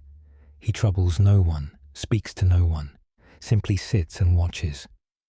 The first few nights, I thought him a shy customer preferring solitude. I sent the barmaid to ask if he required more ale. She returned confused, saying the table was empty. Yet from where I stood behind the bar, I could see him clearly. I went to the corner myself, and indeed, the table was empty. But when I returned to the bar and looked again, he was there, sitting as before, watching the room with patient eyes. Since then, he appears every evening as the sun sets. Always the same table, always the same position. Some customers can see him, others cannot. Those who see him think he is a living patron. Those who cannot see him walk right through where he sits. When this happens, they shiver and comment on the cold. But they do not know they have passed through another person. I attempted to address him directly last week. I walked to the corner, fixing my eyes upon him. He watched me approach, his expression unchanged. I asked his name and his business in my establishment. He opened his mouth to speak, and I heard his voice. Soft, distant, like a voice from another room. "I am waiting," he said. "Waiting for what, sir?" "For him to arrive. He said he would meet me here." "Who said this?" "My brother. He promised to meet me here before we travelled north." I asked when this meeting was supposed to occur. He looked at me with confusion in his eyes. "Tonight," he said, "tonight at sunset, he will be here."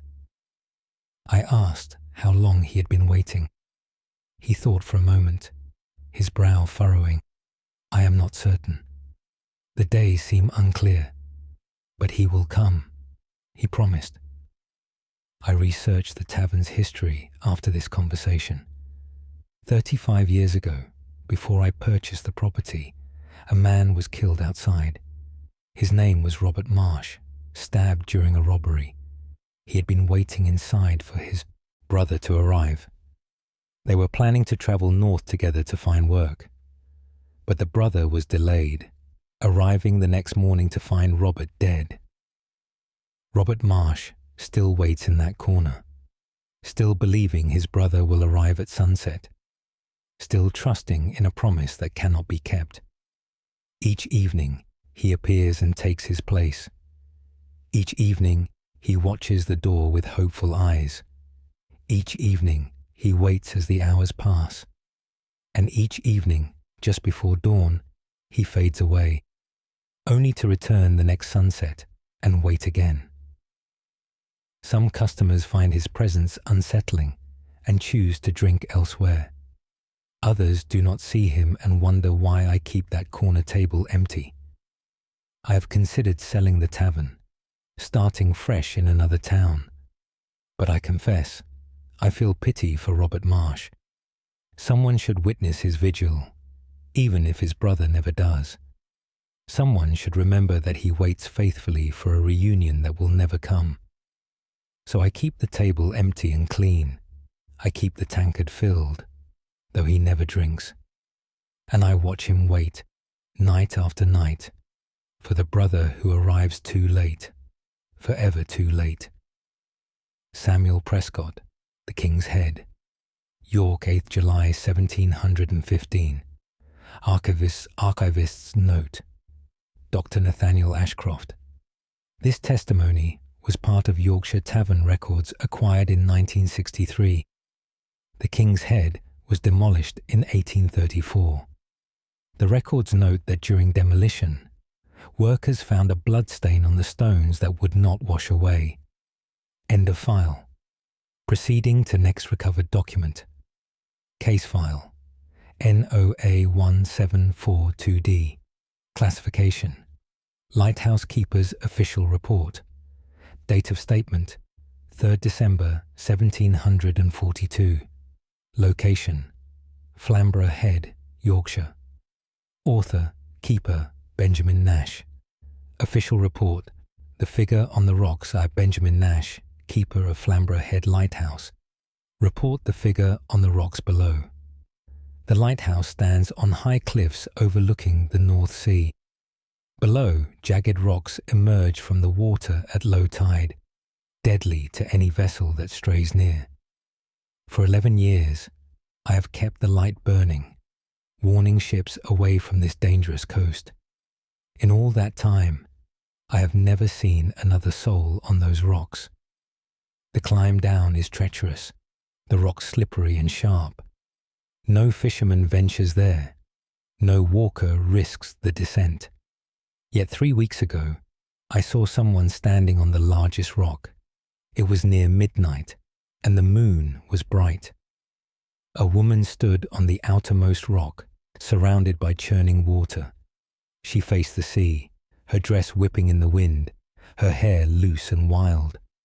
I thought her a shipwreck survivor and prepared to attempt a rescue. But before I could act, she stepped forward into the water. She vanished beneath the waves without a sound, without struggle. I waited, watching for her to surface. The sea churned, the waves crashed, but she did not reappear. I spent the night scanning the water for any sign of her body.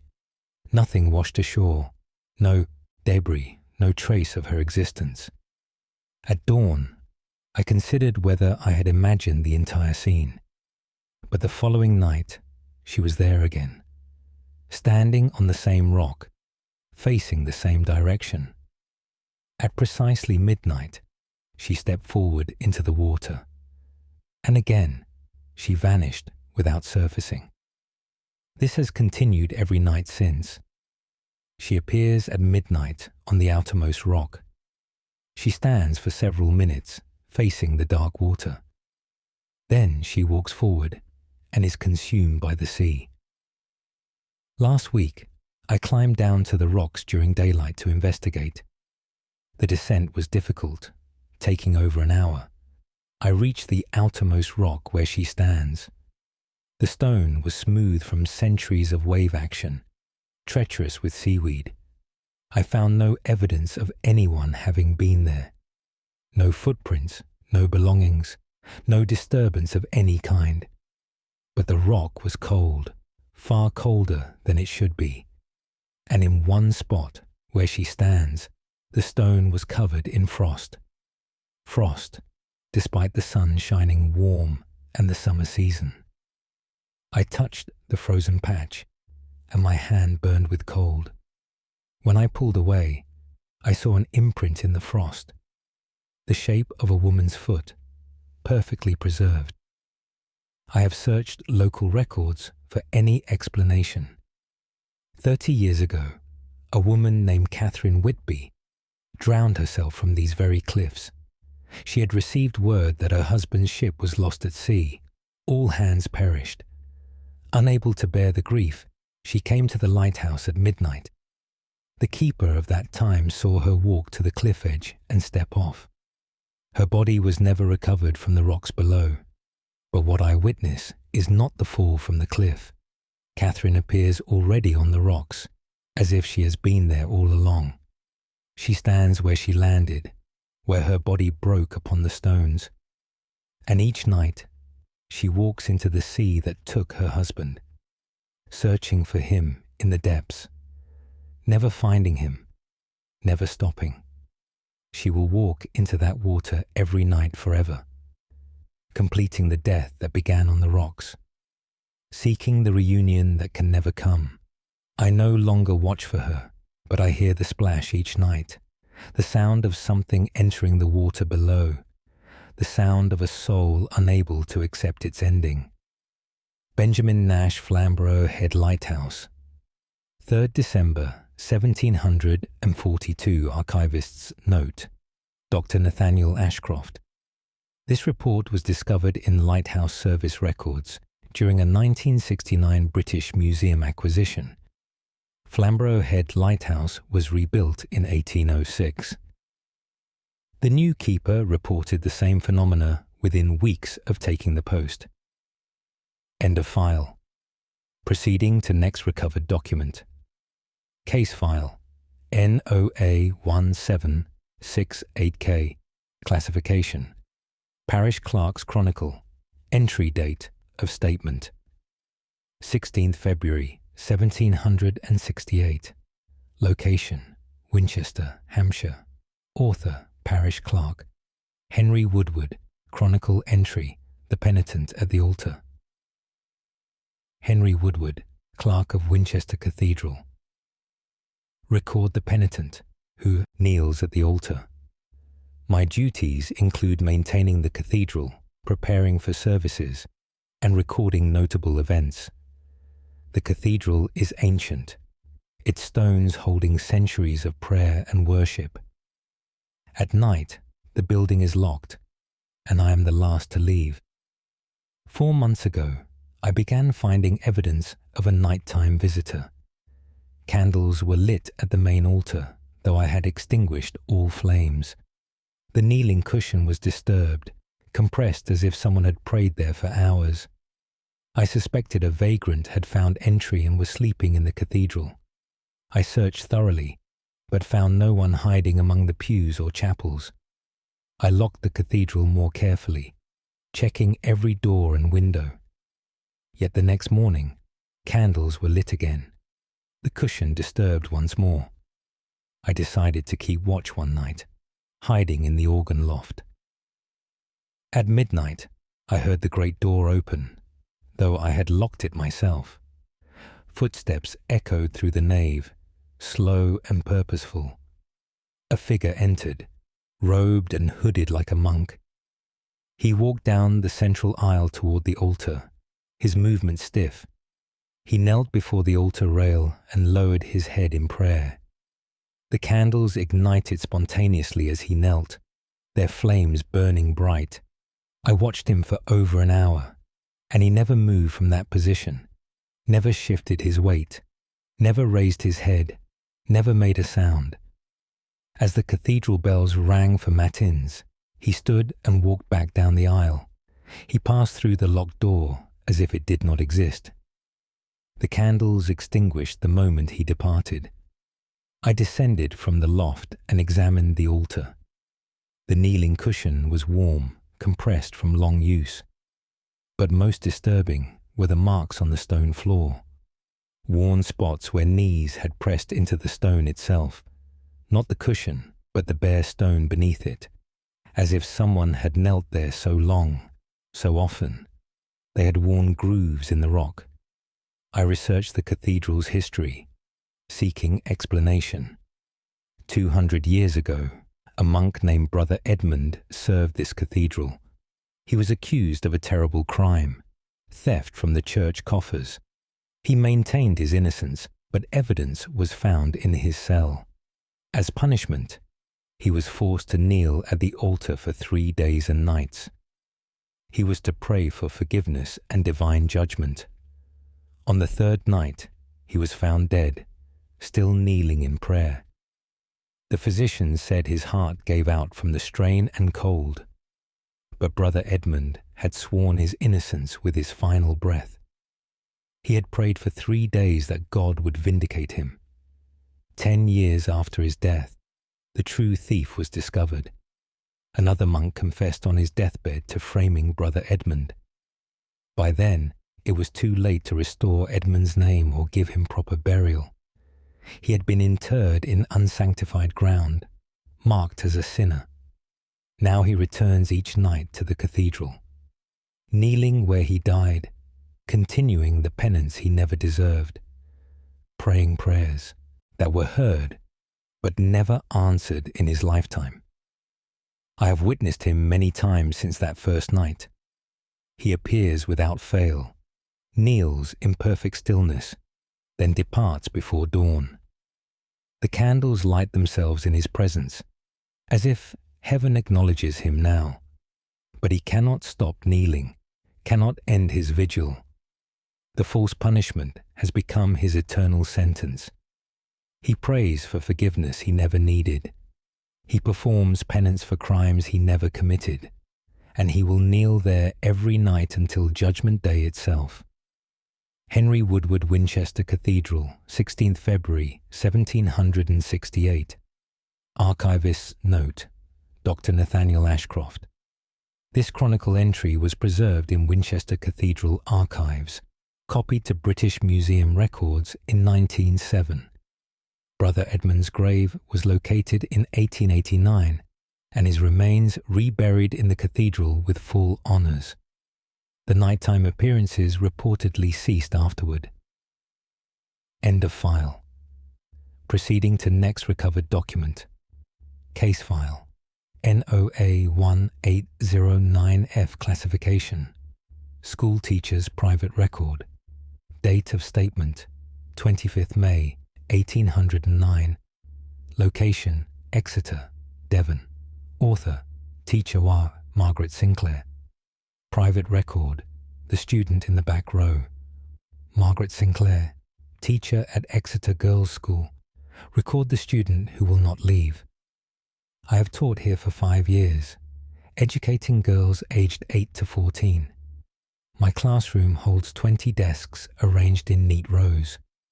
The back row, near the window, has 5 desks. 4 are occupied by living students. The 5th is occupied by another presence. I first noticed her 3 months ago during morning lessons. A girl sat at the back corner desk where I had placed no student. She appeared to be about 12 years old, wearing an old-fashioned school uniform. Her hair was neatly braided, her posture perfect, her hands folded on the desk. I thought perhaps a new student had arrived without my knowledge. But when I checked the enrollment, no new girl had been added. I approached the desk to inquire, and it was empty. No girl, no disturbance, no warmth remaining in the seat. Yet when I returned to the front of the classroom, she was there again, sitting properly, watching me with attentive eyes. I looked around at the other students, but none seemed to notice her. They attended their lessons, unaware of the extra pupil in their midst. Over the following weeks, she appeared more frequently, not every day, but several times each week, always at the same desk, always with the same perfect posture. She never participated, never raised her hand, never spoke, but she watched intently, as if absorbing every word I taught. I tried to ignore her, focusing on the students I could truly help. But her presence weighed on me, this silent observer who should not exist. Last week, I decided to address her directly. During a lesson on history, I asked her a question. "You in the back row, can you tell us the date of the Samhain Norman conquest?" The living students turned to look, confused about who I meant. But she understood and opened her mouth to answer. No sound emerged, though her lips moved clearly. She was forming the words 1066 without any voice. I asked again, requesting she speak louder. She looked at me with such sadness, such desperate frustration. Again her mouth moved, forming words I could see but not hear. Then tears began to fall down her cheeks, silent and silver. I approached the desk, compelled to offer comfort. As I neared, she held up a slate board I had not noticed before. Words were written on it in chalk, in a child's careful handwriting. "I am Charlotte. I want to learn. Please let me stay." I reached out to touch her shoulder, to assure her she was welcome. My hand passed through her as if through cold mist. She looked down at where my hand went through her, then back at my face. More tears fell, and she slowly faded from view. The slate board clattered to the floor, though it had vanished with her. I picked it up, and it was solid, real, covered in chalk dust. The message remained clear on its surface. I researched the school's history after this encounter. 20 years ago, a student named Charlotte Davis attended here. She was bright, eager to learn, beloved by her teacher. But she died suddenly of fever at age 12, in the middle of the school year. She never completed her education, never finished her lessons. Now she returns, sitting at her desk, trying to participate. A student who cannot speak, cannot write in the class register, cannot truly be there. But she appears nonetheless, hoping to finish what was interrupted. I no longer question or challenge her presence. When she appears, I teach as if she is simply another pupil. I direct questions to her, though she cannot answer audibly. I see her mouth the responses, always correct, always eager. And sometimes, when the other students have left for the day, I stay late. I teach lessons to an empty classroom, speaking to the silent girl in the back row. She deserves to learn, even in death. She deserves to finish her education. And I will teach her for as long as she appears, until she finally completes the lessons that were stolen from her. Margaret Sinclair Exeter Girls' School, 25th May, 1809. Archivist's note. Dr. Nathaniel Ashcroft. This record was found in Exeter School archives during a 1958 donation to the British Museum. The school building was converted to offices in 1923. Workers reported seeing a young girl in old-fashioned clothes sitting at a desk in the upper rooms. End of file. Proceeding to next recovered document. Case file NOA1834R. Classification: Factory Overseer's Incident Report. Date of statement: 9th September 1834. Location, Manchester, Lancashire. Author, Overseer, Daniel Harper. Incident report, the worker at Machine 17. I, Daniel Harper, Overseer at Pennington Cotton Mill. Report the worker at Machine 17. The mill operates day and night shifts, employing over 200 workers. Machine 17 sits in the middle of the weaving floor, one of 50 identical looms. 3 weeks ago, the night shift supervisor reported someone working at Machine 17 after the shift ended. All workers had clocked out. The floor was empty, yet the machine was running. A figure stood at the loom, operating it with practiced efficiency. When the supervisor approached, the figure vanished, and the machine stopped. I dismissed this as fatigue from long hours of night work, but the report came again the following week, and the week after. Always Machine 17, always the same figure, always vanishing when approached. I investigated the machine thoroughly, finding no mechanical fault. I also checked employment records to see who was assigned to Machine 17. The current operator is Mary Sutton, a competent worker of 15 years. But before Mary, the machine was operated by Anne Hobbs. Anne died 6 months ago in an accident at Machine 17. Her sleeve caught in the mechanism while the machine was running. She was pulled into the gears before anyone could stop the machine. We recovered what we could and buried her in the parish cemetery. The machine was cleaned, repaired, and put back into service. I thought no more of it until these reports began. Last night, I stayed late to observe Machine 17 myself. The day shift ended. Workers departed. The floor fell silent. I stood in the shadows near Machine 17 and waited. At precisely the hour when Anne Hobbs died, the machine started. No one pulled the lever, no one engaged the mechanism. It simply began operating, the shuttle flying, the threads weaving. Then I saw her.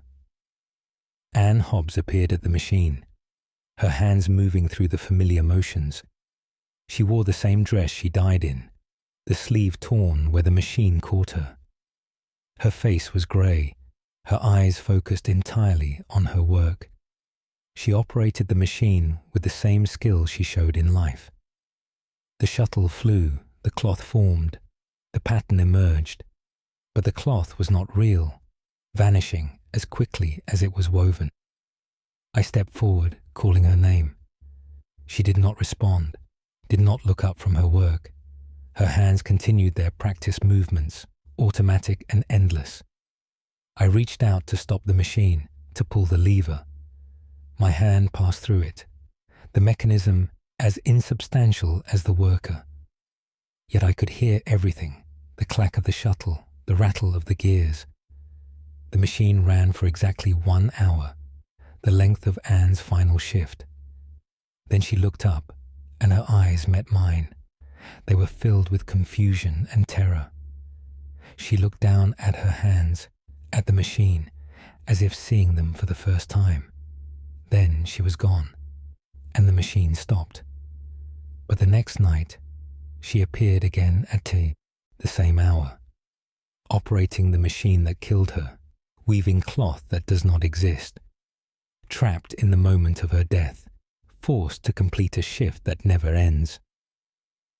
The night workers refuse to stay on that section of the floor now. They say they hear Machine 17 running long after it should be silent.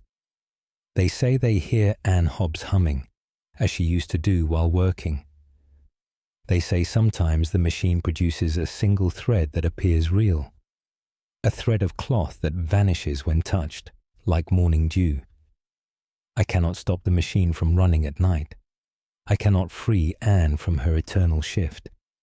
She returns each evening, takes her place, and works until the hour is complete. Then she looks up in confusion, realizing again that she is dead. And the next night, she forgets and returns to work once more. Daniel Harper, Pennington Cotton Mill, Manchester, 9 September 1834. Archivist Note. Dr. Nathaniel Ashcroft. This report was part of Industrial Accident Archives, transferred to British Museum in 1965. Pennington Cotton Mill closed in 1889. During demolition, Machine 17 stopped the work crew when they attempted to dismantle it. The gears would not move, as if someone was holding them in place. End of file. Proceeding to next recovered document. Case file NOA 1857 N. Classification Hospital Nurses Night Journal. Date of statement 12th November 1857. Location London, England. Author Night Nurse Elizabeth Morton. Night Journal. The patient in Ward B Way, Elizabeth Morton. Night nurse at St. Bartholomew's Hospital. Record the patient in Ward B. The ward contains 12 beds for male patients recovering from various ailments. Each night, I make rounds every hour, checking on those in my care. 2 months ago, I began noticing a patient in bed 7 who was not on my list. He lay on his side, facing the wall, covered with a blanket. I assumed another nurse had admitted him during shift change without updating my notes. But when I approached to check his condition, the bed was empty. The blanket lay undisturbed. The pillows showed no indentation. Yet from my desk at the ward entrance, I could clearly see someone lying there. This occurred every night for a week before I reported it to the head nurse. She investigated and found nothing, suggested I was working too hard, but the patient continued appearing, always in bed 7, always facing the wall. I tried multiple times to examine him, approaching from different angles. Each time, the bed was empty when I reached it, but if I stood at the doorway and looked, he was there. Last week, another nurse stayed late to witness what I described. She saw him too, confirmed that someone lay in bed 7. We both approached together, and together we found the bed empty. We stood by the empty bed and looked back toward the doorway. From that distance, we could see the patient lying there, into the bed where we stood. "How is this possible?" she whispered. I had no answer to give her. We decided to try a different approach. I stood at the doorway while she remained by the bed. I described what I saw, and she listened carefully. He's lying on his left side, blanket pulled up to his shoulder, facing the wall, I said. She reached out to where I described, and her hand met resistance. "There is something here," she said. "Something solid but cold." She pulled her hand back, shaking it as if burned by ice. We have since learned not to touch the patient in bed 7, but we watch him every night, this figure who exists only from a distance. 3 nights ago, something changed.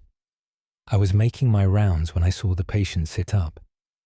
He turned to face the room, and I saw his features for the first time.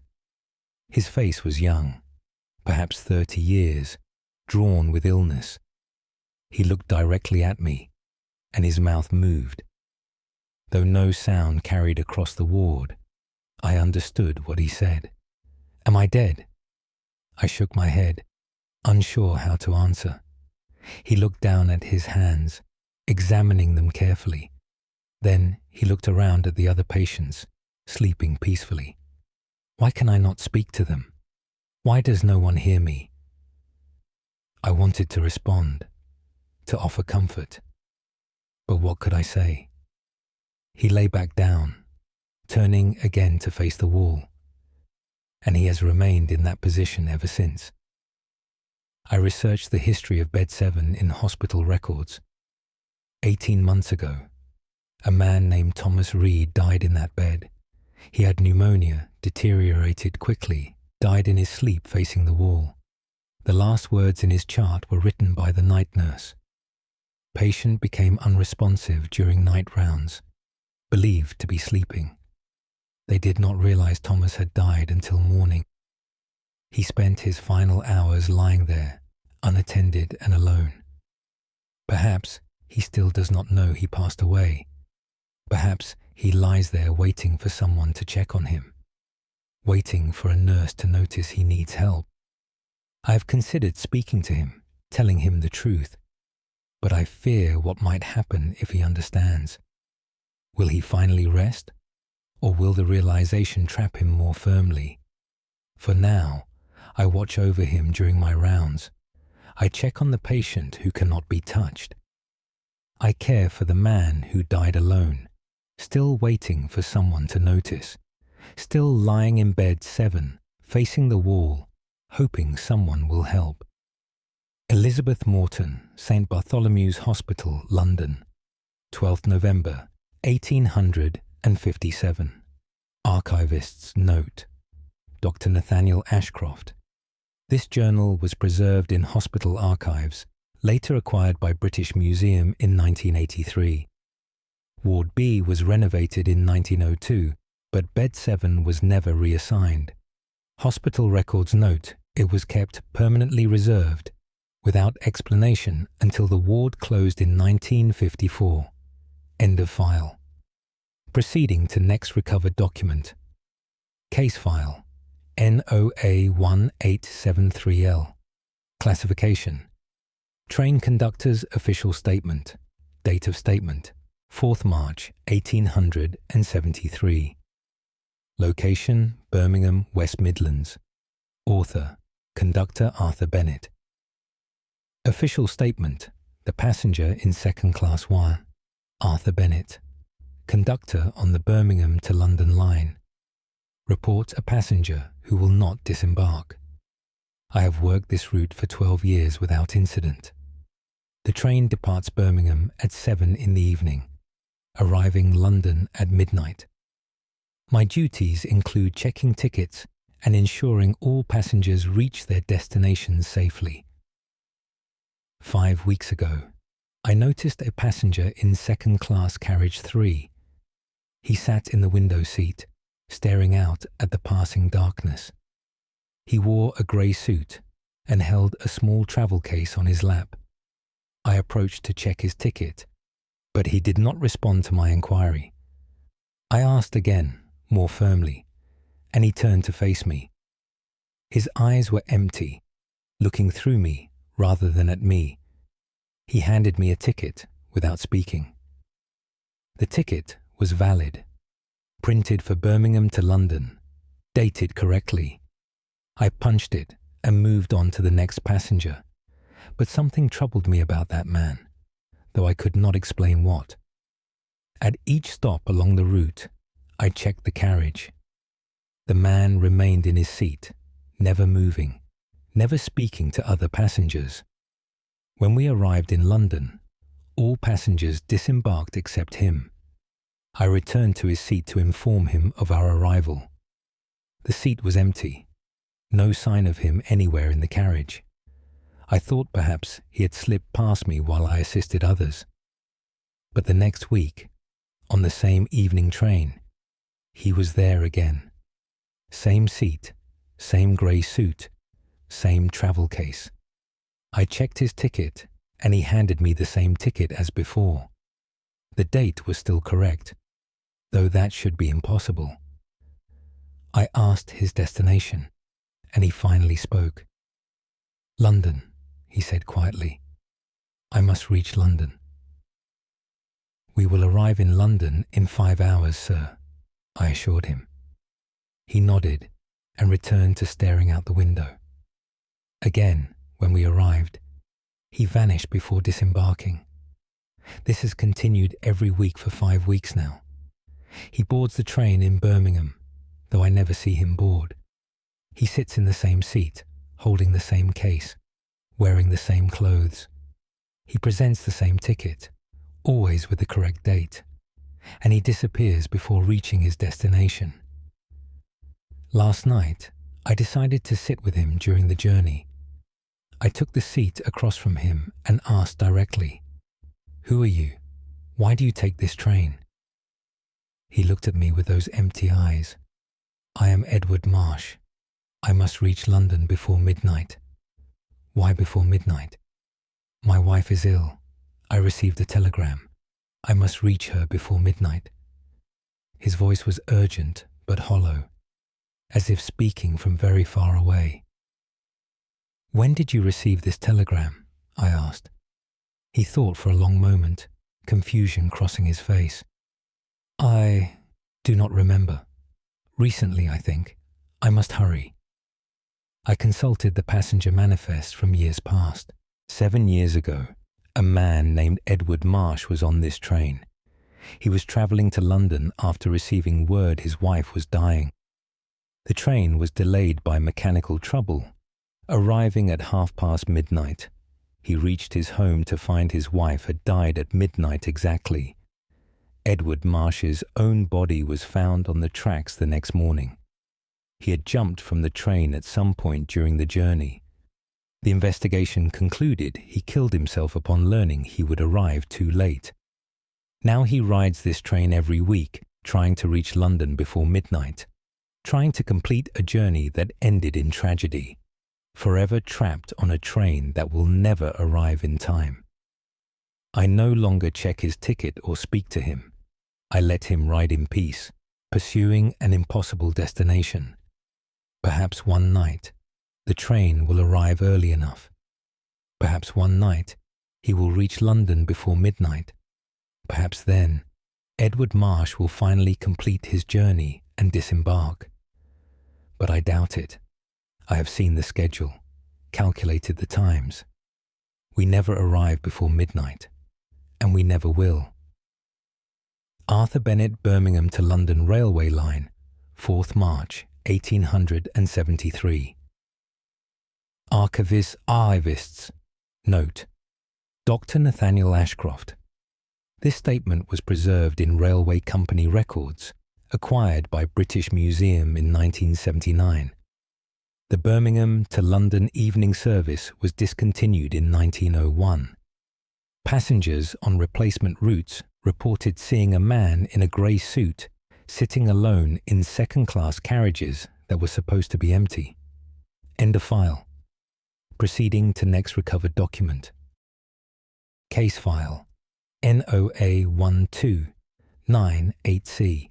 Classification: Blacksmith's written testimony. Date of statement: 22nd January, 1298.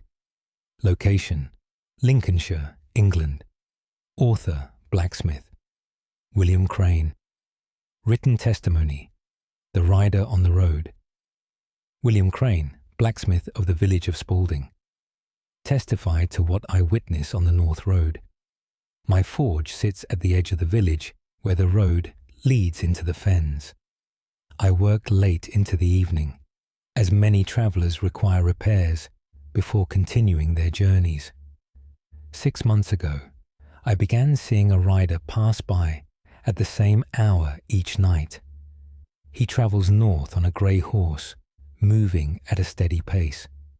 He wears a cloak with the hood drawn up, obscuring his face. At first, I thought nothing of it, merely a traveller keeping to a schedule. But I noticed he passed every single night without fail. Rain or clear sky, cold or mild. He appeared at precisely 9 o'clock. I mentioned this to others in the village, but no one else had seen him. The road is quiet at that hour. Most people already home and shuttered against the night. One evening, I decided to hail him as he passed. I stepped into the road and called out a greeting. The rider did not slow, did not turn his head, did not acknowledge me in any way. He passed close enough that I could have touched the horse, but I felt no movement of air, heard no sound of hoofbeats. The horse made no noise as it travelled, its hooves striking the ground in silence. I watched the rider continue down the road until he faded into the darkness. The next night, I stood in the road again, determined to stop him. I positioned myself directly in his path, arms raised. The rider approached at his usual pace, showing no sign of slowing. I held my ground, certain he would have to stop or go around me. The horse and rider passed through me as if I were made of mist. I felt intense cold as they moved through my body, a cold that reached into my bones. For a moment, I could not breathe, could not move. Then they were past, continuing north as always. I turned to watch them go and saw something that chilled me further. The rider cast no shadow, though the moon was bright and full. The horse left no tracks in the muddy road, though it had rained that afternoon. They moved like memories rather than solid things. I asked the village elder about the North Road, whether anyone had died there. He told me of a messenger who travelled this route 30 years ago. The man was carrying urgent news to the lord of the northern estates. He rode through a terrible storm, refusing to stop or seek shelter. Near Spalding, his horse stumbled in the darkness and threw him. The messenger broke his neck in the fall and died instantly. The message he carried was found in his saddlebag, never delivered. It spoke of an attack on the southern holdings, warning of approaching danger. By the time another messenger was sent, the attack had occurred. Many lives were lost that could have been saved had the first messenger arrived. The elder believes the rider still attempts to deliver his message, still travels north at the same hour he died, determined to complete his duty. I have watched him pass now for 6 months. He never varies his pace, never turns from the road. He rides through rain and wind, through fog and frost. Nothing stops him, nothing slows him. He is bound to this journey, repeating it endlessly. A messenger who will never deliver his message, a rider who will never reach his destination. But still he rides, night after night. Still he tries to fulfill the duty that killed him. The road remembers him, even if the living have forgotten, and I bear witness to his eternal journey north.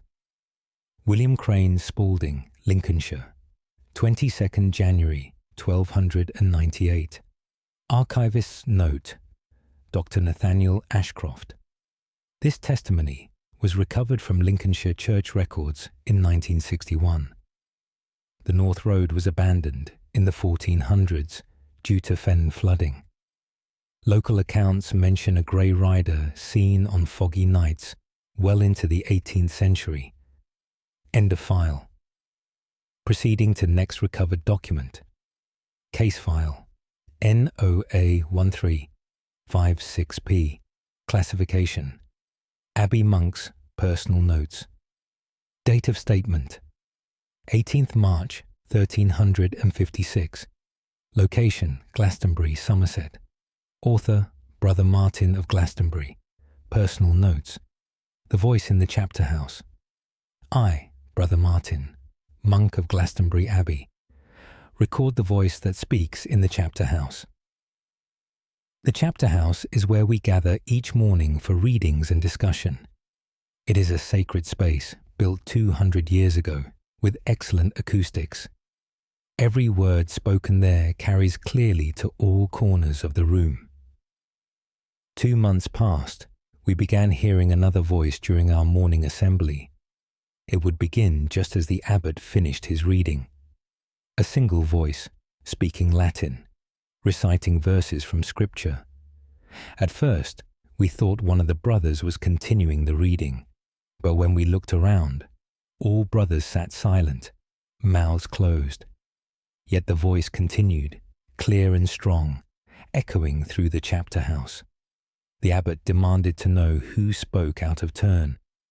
No brother claimed responsibility, and the voice fell silent. The next morning, it happened again.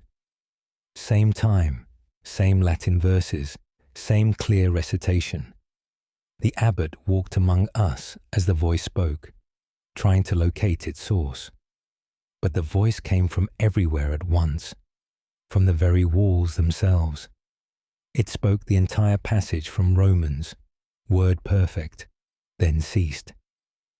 We sat in troubled silence, unable to explain what we had heard. I suggested perhaps it was an echo, some trick of the architecture.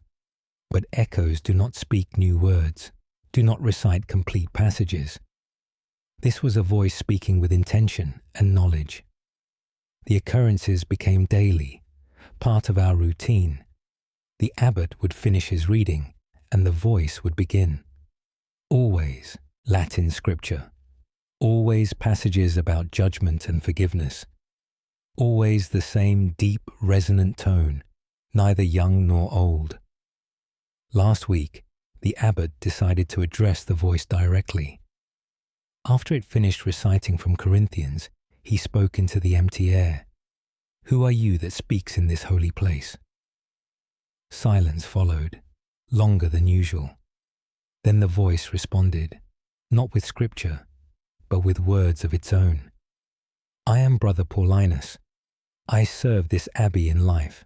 I serve it still in death." The abbot consulted our records and found mention of Brother Paulinus. He died 70 years ago, a scholar known for his knowledge of scripture. He spent his final years in the chapter house, teaching younger monks. He died during morning assembly, collapsing while reciting from Romans, the very passage we heard the voice speak on that first morning. The abbot asked why Brother Paulinus remained here, unable to rest. The voice replied with sadness that carried through the stone. "I died with my lesson incomplete. I died before finishing the teaching." "Your lesson is long finished, brother," the abbot said gently. "No," the voice insisted. "I must complete it. I must finish what I began." Since then, the voice speaks every morning without fail. It recites scripture, passage after passage, as if teaching an eternal lesson. Sometimes it pauses, as if waiting for students to respond. When we remain silent, it repeats the passage, as a patient teacher would. We have grown accustomed to this presence in our chapter house. Some brothers find it comforting, a reminder of our learned predecessors.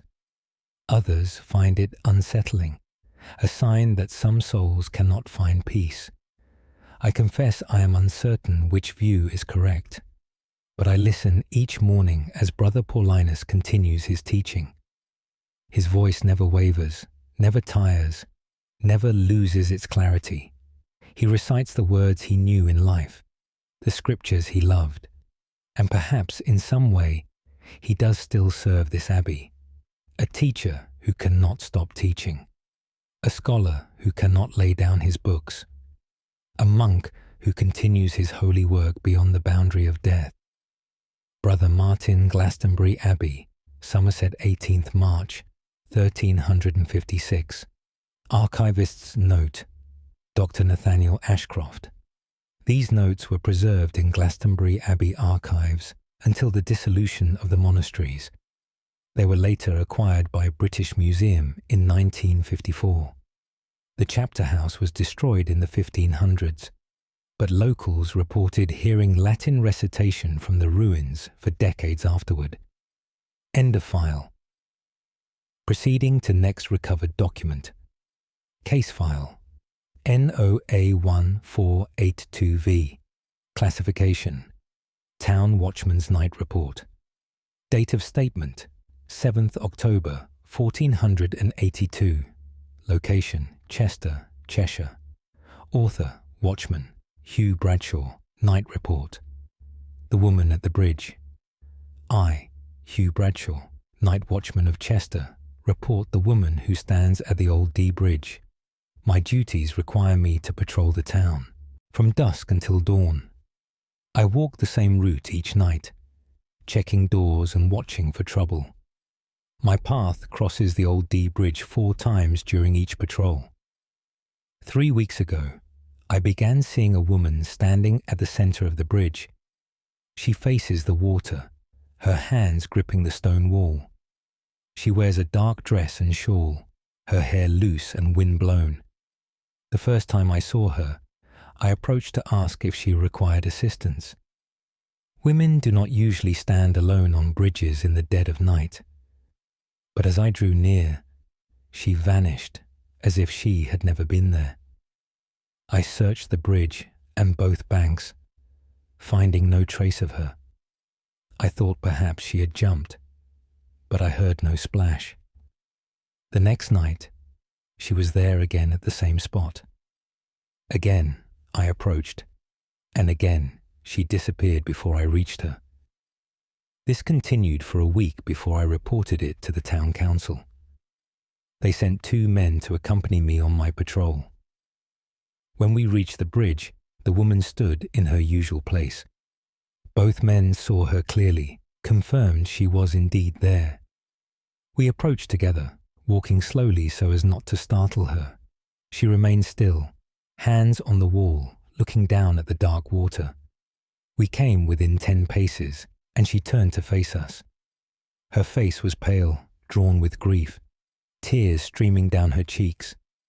She opened her mouth as if to speak, but no words came. Then she turned back to the water and stepped up onto the wall. We rushed forward to stop her, but she was already falling. She dropped toward the water, her dress billowing around her. But she never reached the river. She vanished while falling, disappearing into the air itself. We leaned over the wall, searching the water below. Nothing disturbed the surface, no ripples, no sign of her. The 2 men returned to the council and confirmed everything I had reported. But they could offer no explanation for what we witnessed. I researched the bridge's history and learned of a tragedy. 5 years ago, a woman named Elizabeth Harding drowned herself from this bridge.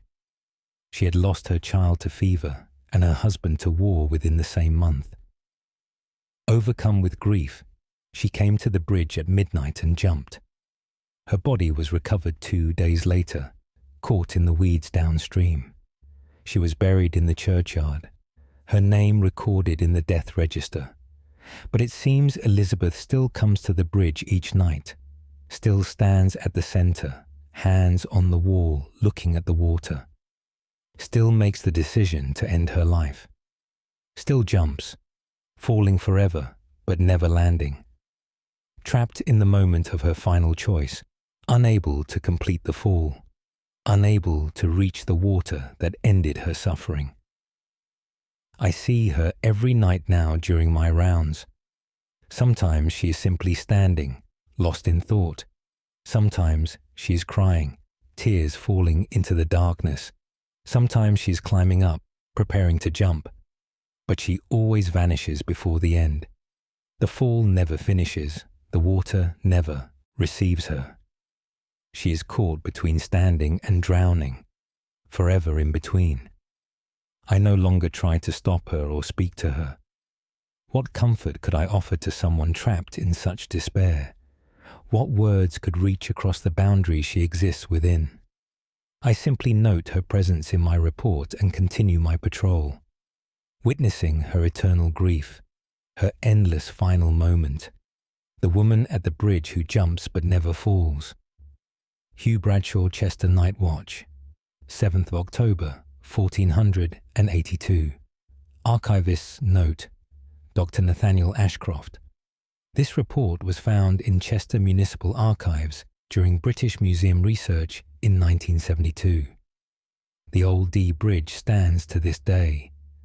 Local legend warns against crossing at midnight, claiming you may see a woman falling who never reaches the water. End of file. Proceeding to next recovered document. Case file NOA 1531 H. Classification Landowner's Estate Journal. Date of statement 9th April 1531. Location Suffolk, England. Author Lord Richard Ashworth. Estate Journal The Gardener in the Maze. I, Lord Richard Ashworth, owner of Bramwell Estate. Record events concerning the garden maze. My grandfather planted the maze 50 years ago, a magnificent hedge puzzle. It covers 2 acres, with paths winding through tall yew hedges. At the centre stands a marble fountain, a place of peace and contemplation. The maze has always been well maintained by our gardening staff, but 3 months ago, our head gardener resigned without explanation. He claimed someone else was tending the maze at night, interfering with his work. I dismissed him as old and confused, hired a younger man to replace him. The new gardener, Peter Hammond, lasted only 2 weeks. He came to me distressed, insisting he was not alone in the maze. He described finding paths freshly trimmed each morning, though he had not cut them. He found tools moved from where he left them, placed in different locations. Most disturbing, he heard the sound of shears cutting through the night, the steady snip of blades trimming hedges, working methodically through the darkness. I accompanied Peter into the maze one evening to investigate. We walked the paths as dusk fell, checking for any signs of an intruder. The maze was empty, the tools secured, nothing unusual visible. We were preparing to leave when we heard it, the sound of shears cutting, sharp and clear, deeper in the maze. We followed the sound, turning through the narrow passages. The sound moved ahead of us, always just around the next corner. We increased our pace, nearly running through the maze. The cutting sound led us toward the center, toward the fountain. When we emerged into the central clearing, the sound stopped. The fountain stood before us, water flowing peacefully, and beside it stood a man with gardening shears. He wore old-fashioned clothes, the style of my grandfather's time. His back was to us as he carefully trimmed the hedge around the fountain. Peter called out, asking who he was and what he was doing here. The man continued his work, not acknowledging our presence. We approached, and I placed my hand on his shoulder. My hand passed through him, meeting no resistance. He continued trimming, his shears cutting through branches that remained uncut. I walked around to see his face, and recognition struck me cold. I had seen this man's portrait in the estate gallery. He was Samuel Gray, my grandfather's head gardener. He designed and planted this maze, devoted his life to its care. He died 15 years ago, buried in the village churchyard. But here he stood, still tending his creation, still trimming hedges, still perfecting the paths he designed. We watched him work for over an hour. His movements were precise, practiced, the motions of a master craftsman. He moved around the fountain, attending to each section with care. When he finished the circuit, he stood back to examine his work. Then he walked toward one of the maze paths and disappeared into the hedges. We followed quickly, but he was gone. The path was empty, no trace of him anywhere in the maze. Peter refused to work there after that night, and I cannot blame him. I have hired no replacement, letting the maze grow wild. But I walk through it sometimes, and I hear Samuel at his work. The sound of shears cutting, the rustle of falling leaves, the peaceful rhythm of a gardener who cannot stop tending his masterpiece. He appears most often at dusk, working until full darkness falls. I have seen him many times now, always busy with his shears. He pays no mind to the fact that the maze has overgrown. He trims hedges that do not exist, tends paths that are now obscured. In his mind, the maze remains perfect, exactly as he left it, and he will tend it forever, unable to set down his tools, unable to rest while his creation still stands. A gardener who cannot accept that his work is finished.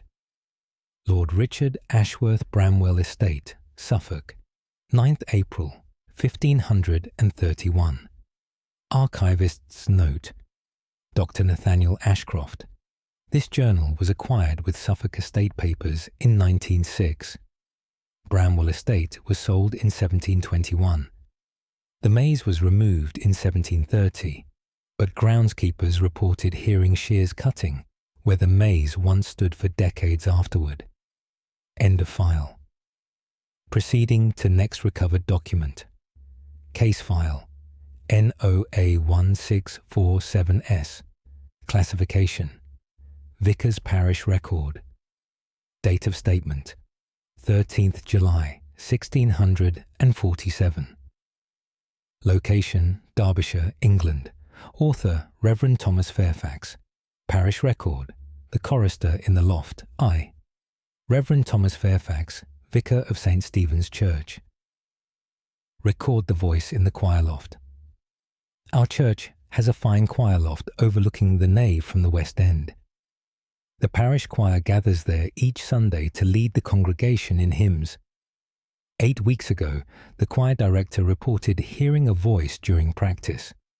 A boy's voice, singing along with the choir, clear and pure. But all the choir boys were accounted for, none singing the part she heard. She thought perhaps one of the boys was playing a trick. The next practice, she counted the boys carefully and listened closely. Again, she heard the extra voice, singing perfectly in harmony. But no boy moved his lips in time with that voice. She reported this to me, and I attended the next practice to observe. The choir sang their usual hymns, and I heard nothing unusual at first. Then we began a new piece, one we had not sung in many years. A boy's voice joined in, singing the descant line above the melody. The sound came from the back corner of the loft, where the shadows gathered. I looked carefully, but no one stood in that corner. The choir boys all stood in their usual positions, none near the source of the voice. Yet the voice continued, singing each note perfectly. I walked to the corner while the choir sang, trying to locate the singer. As I approached, the voice grew clearer, more distinct. It was a young boy, perhaps 12 years old, with remarkable talent, but the corner was empty, just dark wood and hymnals stacked on a shelf. I stood in that exact spot, and the voice sang right beside me, so close I should have felt breath on my skin, but I felt nothing except a coldness that settled into my bones. The choir finished the hymn, and the voice stopped. I asked the choir director about that particular piece of music. She said it was one of the oldest in our collection, dating back decades. It had been a favorite of the choir in years past but fell out of use. I searched the church records for any mention of choir boys who had died. I found an entry from 23 years ago. A boy named Daniel Foster, aged 12, who sang in our choir. He was described as having the finest voice in the county. He died suddenly of fever, a loss deeply felt by the parish. The entry noted that his favorite hymn was the one we heard the voice singing. I believe Daniel returns to sing in the loft, where he spent so many happy hours, unable to resist joining when his favorite hymn is performed. The choir now sings that piece regularly, and Daniel's voice joins each time. He sings the descant with perfect pitch and timing. Some of the choir members find comfort in his presence. They say it is like having an angel singing among them. Others find it unsettling, this voice that comes from nowhere. I have grown accustomed to his invisible presence in the loft. Sometimes during my own prayers, when the church is empty, I hear him, singing softly to himself, practicing scales and exercises, the sound of a boy who loved to sing, who lived for music, and who continues to sing even though life has left him. Last Sunday, something new occurred that has troubled me deeply. I was preparing for service when I heard Daniel's voice, but he was not singing a hymn or practicing scales. He was calling out, as if trying to get someone's attention. "Mother, Mother, are you there? I cannot find you." His voice was frightened, lost, no longer confident and clear. "I have been singing for so long. Will you not come for me?" I called up to the loft, telling him his mother has long since passed, that she rests in the churchyard waiting for him on the other side. The voice fell silent, but I heard soft crying from the corner, the sound of a boy who has just realized how long he has been alone. Since then, he has not sung during practices. The loft remains silent where his voice once rang out, but at night, I hear him calling for his mother, over and over, asking when she will come. I do not know how to help him cross over. I do not know how to reunite a voice with its body in the ground. So I pray for Daniel Foster each evening. I pray that someone comes for him, guides him home, before his voice is lost forever in the darkness of the loft. Reverend Thomas Fairfax, St. Stephen's Church, Derbyshire, 13th July 1647. Archivist's note, Dr. Nathaniel Ashcroft. This record was part of Derbyshire Parish Archives, acquired in 1959. St. Stephen's Church was rebuilt in 1805. The original choir loft timbers were preserved and installed in the new building. The voice has been reported by choirs ever since. End of file. Proceeding to next recovered document. Case file. NOA1728B. Classification. Miller's personal account. Date of statement. 21st November, 1728. Location. Northumberland, England. Author. Miller George Hartley. Personal account. The man at the millstone. I, George Hartley, owner of Hartley's Mill, record the presence at the upper millstone. My mill has ground grain for this region for 3 generations. The great stone turns day and night when water flows strong. It is heavy work, requiring constant attention and maintenance. 2 months ago, I took on an apprentice to help with the labour. Young Tom Brennan, strong and eager to learn the miller's trade. On his 3rd day, he came to me pale and shaking. He claimed he saw a man standing beside the upper millstone. A man covered in white flour dust, watching the stone turn. I told him he was seeing shadows and dust in the air. Mills are dim places, easy to mistake one thing for another. But Tom insisted he saw a man, as solid as I am. The figure stood motionless, staring at the grinding stone. I went to the upper floor myself and found nothing unusual. Just the stone turning, the grain flowing, the machinery working as always. Tom returned to his duties, though he seemed nervous. The next day, he refused to go to the upper floor alone. He said the man was there again, standing in the same spot. I accompanied him and saw nothing, but Tom pointed to the exact location. Right there, master. He stands right there, never moving. I looked where he pointed and saw only empty space. But Tom's fear was genuine, his hand shaking as he gestured. That night, I decided to stay late and watch the upper floor. The mill was quiet, the stone still, the water wheel at rest. I sat in the darkness with a single candle, waiting. Near midnight, I heard footsteps on the wooden floor above. Slow, heavy steps, the walk of a man carrying weight. I climbed the stairs and peered into the upper room. A figure stood beside the millstone, exactly where Tom had indicated. He wore a miller's apron, covered in white dust that seemed to glow.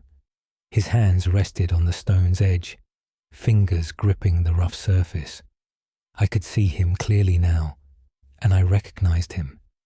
My father, dead these 5 years, standing at his beloved millstone. I spoke his name, my voice catching in my throat. He did not respond, did not turn to look at me. His eyes were fixed on the stone, watching it even though it did not turn. I approached slowly, my heart pounding. As I drew near, I could hear him breathing, heavy, labored breaths, the sound of exhaustion. "Father," I said again, "what keeps you here?" His mouth moved, but no words reached my ears. He appeared to be counting, his lips forming numbers. 1, 2, 3, 4, over and over again. The counting a miller does to check the stone's rhythm. I reached out to touch his shoulder, but my hand passed through. Yet I felt something, a sensation of weight and weariness, the bone-deep fatigue of a man who worked this mill his entire life. My father died while working, collapsed beside this very stone. The physician said his heart gave out from years of hard labor. We found him at dawn, his hand still resting on the stone. Now I understand he never left this place. He stands his eternal watch over the millstone, counting the revolutions, checking the grain flow, doing his work. Even in death, he cannot set down his duties, cannot rest while the mill still stands. Tom no longer works for me, too frightened to continue. I run the mill alone now, with my father's ghost beside me. I have grown used to his presence on the upper floor. Sometimes I speak to him, telling him about the day's work. I tell him he can rest, that I will care for the mill now. But he does not listen, or perhaps he cannot hear. He stands at his post, counting endlessly, watching over the stone that killed him, the stone he loved more than his own life. George Hartley, Hartley's Mill, Northumberland, 21st November, 1728. Archivist's note, Dr. Nathaniel Ashcroft. This account was discovered in Northumberland milling records during 1973 British Museum acquisition. Hartley's Mill operated until 1867. The final owner reported the same figure at the millstone. The mill burned down in 1869, but locals claim to hear grinding sounds from the ruins for years after. End of file. Proceeding to next recovered document. Case file NOA1753 BW. Classification. University Porter's log entry date of CMT. Statement. 4th January 1753. Location. Cambridge, England. Author, Porter, Samuel Wright. Log entry. The student in the library. I, Samuel Wright. Porter at Trinity College Library. Record the student who remains after closing. My duties include opening the library at dawn and securing it at dusk. I ensure all students and scholars have departed before locking the doors. For 30 years, I have performed these duties without incident. But 6 weeks ago, I began finding evidence of someone staying after hours. Books left open on tables, though I had shelved them the night before. Candles burned down to stubs, though I had extinguished all flames. Chair positions changed, as if someone had sat studying through the night. I suspected a student had discovered a way to hide and remain inside. I searched the library thoroughly each evening before locking up. I checked behind shelves, beneath tables, in every corner and alcove. The building was empty each time, yet the evidence continued appearing. Last week, I decided to enter the library at midnight to catch the intruder. I unlocked the door quietly and stepped into the main reading room. A single candle burned at the far table, casting shadows on the shelves. A figure sat at the table, hunched over a large book. He wore academic robes, his quill moving steadily across a page. I approached, preparing to demand an explanation. As I drew closer, I recognized the robes as outdated by many years. The style had not been worn at this college for 3 decades. I stopped a few paces away and cleared my throat. The student continued writing, giving no sign he heard me. I spoke loudly, asking what he was doing here after hours. He paused his writing and slowly turned to face me. His face was young, perhaps 20 years, but wrong somehow. The features were too pale, too smooth, like wax rather than flesh. His eyes were dark hollows, no light reflecting from them. "I must finish," he said quietly. "I must complete my studies." "The library is closed," I informed him. "You must leave." "I cannot leave. Not until I finish. They expect my thesis tomorrow." "What thesis? Who expects it?" "My tutors. They require it by morning. I have been working all night." I looked at the page he had been writing. The parchment was blank, though his quill had been moving across it. The ink bottle beside him was empty, dry as dust. "You are not writing anything," I said gently. He looked down at the page, confusion crossing his face. "But I must finish. They are waiting for my work." "Who is waiting?" I asked. He stood abruptly, the chair scraping against the floor. "My tutors. My examination is in the morning. I must pass. I must prove myself worthy." His voice rose with desperation, panic filling his words. I stepped back, suddenly afraid though he made no threatening move. "What is your name?" I asked. "James. James Whitmore, student of theology. I must finish my thesis." He sat back down and resumed his writing on the blank page, his quill scratching against parchment, making no mark. I left the library and consulted the college records. James Whitmore was indeed a student here 30 years ago. He died in this very library, found dead at a reading table. The cause was recorded as exhaustion from overstudy. He had been preparing for his final examinations, working day and night. His thesis was found incomplete beside him, his last sentence unfinished. The examining committee never read his work, as he died before presenting it. Now James remains in the library, still trying to complete his studies, still working through the night on a thesis that will never be read, still preparing for an examination that will never occur. I no longer try to remove him or stop his work. I leave him one candle burning when I lock up each evening. I find it exhausted by morning, and James is never visible in daylight. But at night, he sits at his table, writing on blank pages, reading from closed books. Forever a student, forever studying, forever unprepared, trapped in the anxiety of unfinished work, unable to complete the task that killed him. Samuel Wright, Trinity College Library, Cambridge, 4th January 1753. Archivist's note, Dr. Nathaniel Ashcroft.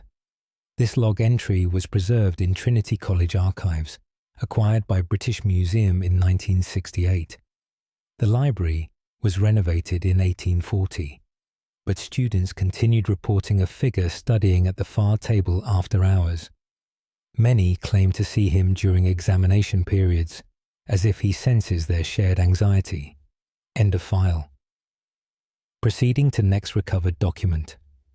Case file NOA 1816D. Classification: Coaching in Keeper's Register. Date of statement: 19th August 1816. Location: Bristol, England. Author: Innkeeper Michael Thornton. Register entry: The Traveller in Room 5. I, Michael Thornton, Keeper of the Crown Inn, record the guest in Room 5. The Crown serves as a coaching inn on the London to Bristol route. Travellers stop here for rest and refreshment during their journeys. We offer 10 rooms, all clean and comfortable, for those who can pay. 4 months ago, room 5 began exhibiting strange characteristics. Guests would complain of finding the room already occupied. They would enter and see a man sitting in the chair by the window. But when they called out, the man was no longer there. One guest insisted on a different room, claiming the man looked at her. Another said the man was crying, tears running down his face in silence. I investigated the room myself, finding nothing unusual. The furniture was arranged properly, the bed made fresh, no sign of occupancy. I assured guests the room was empty and available, but the complaints continued, and soon no one would take room 5. I decided to spend a night there myself to understand what was occurring. I entered at dusk, lit the candles, and sat down to wait. For several hours nothing happened, and I began to feel foolish. Then, as the clock struck 11, I felt the temperature drop. The air grew so cold I could see my breath in the candlelight. I heard a sound like fabric rustling, and I turned toward the window. A man sat in the chair, his back to me, looking out at the dark street. He wore traveling clothes, a hat resting on the table beside him. I stood, my heart racing, and called out to him, "Sir, this room is occupied. You cannot be here." He did not turn, did not respond, did not move. I walked around to face him, to see who had entered without my knowledge. His face was ordinary, middle-aged, with dark hair and weary eyes. But those eyes did not see me, did not focus on anything in the room. They stared past me, at something far away, something I could not perceive. I waved my hand before his face, trying to get his attention. My hand passed through him as if he were made of smoke, yet he remained visible, sitting solid in the chair. "Who are you?" I asked, keeping my voice steady despite my fear. His mouth moved, forming words without sound. I leaned closer, trying to understand what he was saying. "Too late," his lips formed. "I am too late." Then tears began to fall from his eyes, running down his cheeks. Silent tears, falling without end, dripping onto his traveling clothes. I stepped back, not knowing what to do or say. He sat there crying for over an hour, never making a sound. As midnight struck, he simply faded away. The chair was empty, the cold dissipated. The room returned to normal. I researched the inn's records from previous years. 8 years ago, a man took room 5 for a single night. His name was recorded as John Pemberton, travelling from London to Bristol. He had received urgent word that his wife was gravely ill. He stopped here for the night, planning to continue at first light, but a storm delayed all coaches the next morning. By the time he reached Bristol, his wife had already passed. John Pemberton returned to London, and we never saw him again. But the register notes he paid for his room, even though his wife died while he slept. Now I believe John returns to room 5 each night, sitting in that chair, staring out at the street, waiting for a coach that came too late, crying for a wife he failed to reach in time, forever trapped in the moment when he should have been travelling, when every minute delayed was a minute stolen from his final goodbye. I have sealed room 5, removing it from the available lodging. But guests in neighbouring rooms report hearing crying through the wall, the sound of a man weeping in the darkness, the sound of regret that cannot be comforted. Michael Thornton, The Crown Inn, Bristol, 19th August, 1816. Archivist. Fist's note, Dr. Nathaniel Ashcroft. This register was discovered in Bristol Coaching Inn records during 1975 British Museum research. The Crown Inn was demolished in 1889. The building that replaced it was never able to rent the corresponding room location, tenants complaining of overwhelming sadness. End of file. Proceeding to next recovered document. Case file NOA1842K. Classification: Groundskeeper's Weekly Report. Date of statement: 11th May 1842. Location: Kent, England. Author: Groundskeeper. Alfred Stone. Weekly Report. The Mourner at the Grave. I, Alfred Stone, groundskeeper of St. Mary's Churchyard, report the woman at grave number 47. I have tended this churchyard for 20 years, maintaining the grounds and graves. The work is peaceful, respectful, a way to honour those who rest here. 3 months passed. I began seeing a woman kneeling at one particular grave, grave 47, which holds the remains of a young child.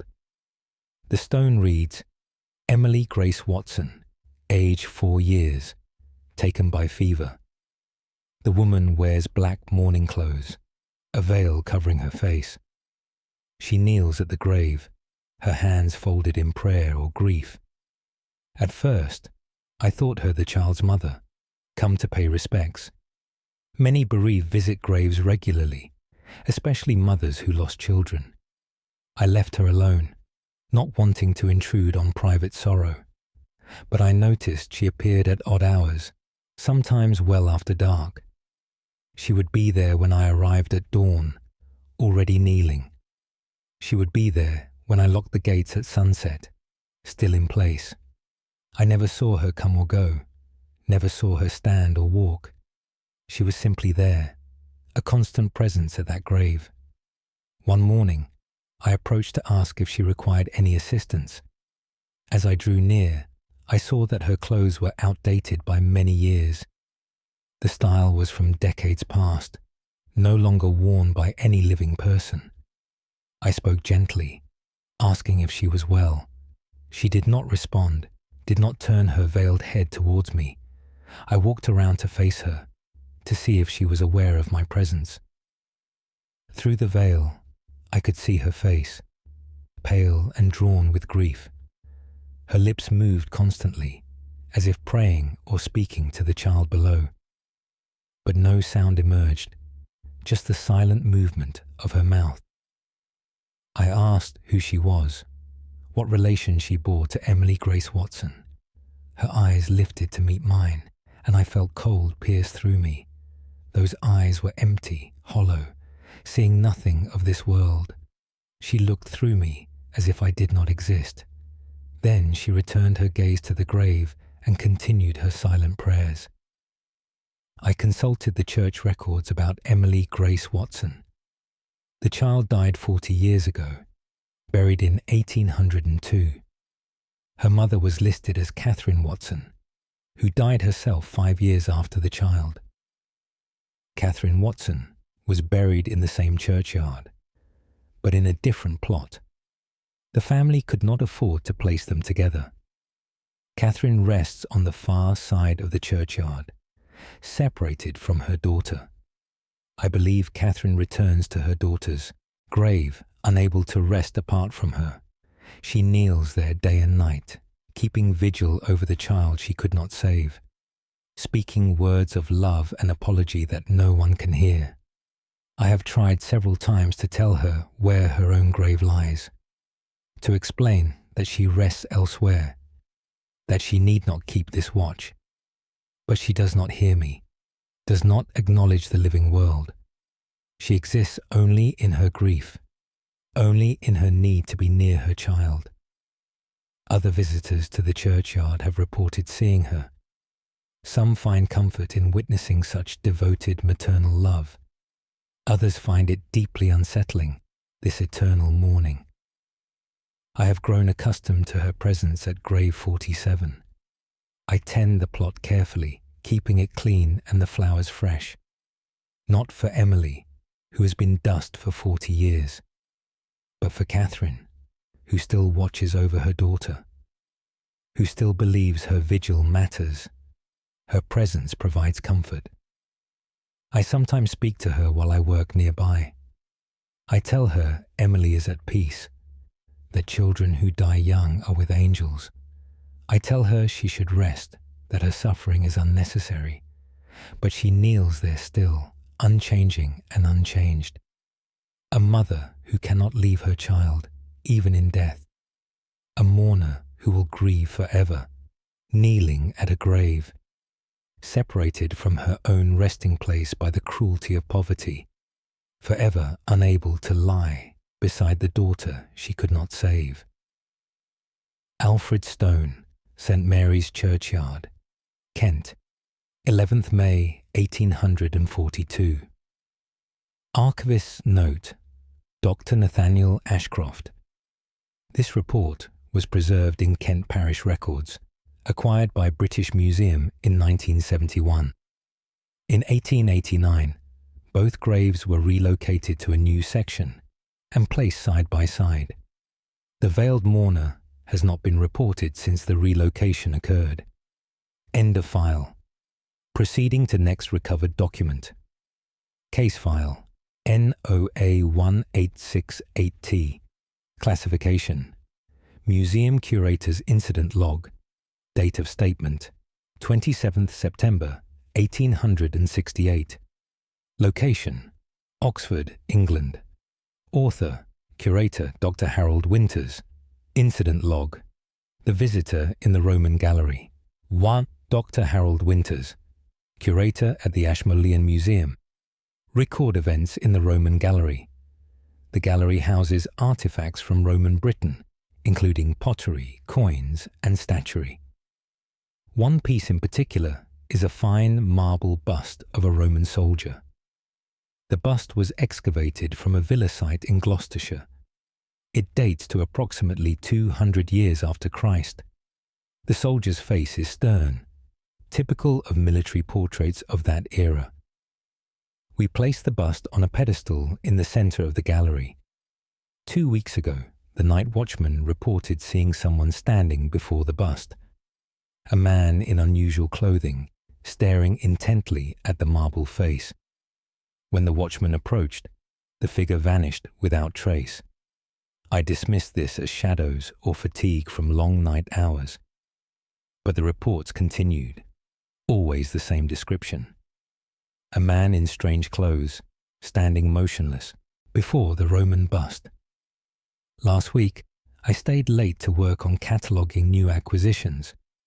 I was alone in the museum when I heard footsteps in the Roman gallery. I went to investigate, expecting to find the watchman making his rounds. Instead, I saw a man standing before the soldier's bust. He wore Roman military attire, a centurion's uniform complete with armor. His back was to me as he stared up at the marble face. I called out, asking how he had entered the locked museum. He turned slowly, and I saw his face clearly. It was the same face as the bust before him. The same stern features, the same strong jaw, the same deep-set eyes.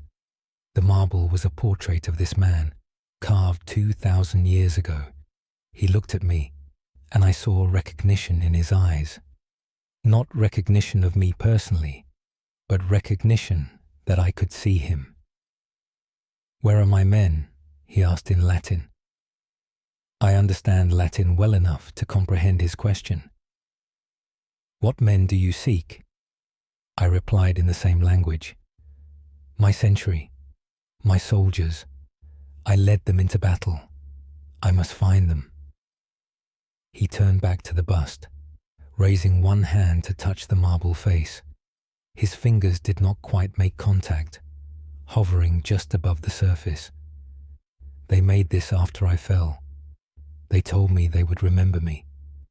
"You are remembered," I assured him. "This is a museum.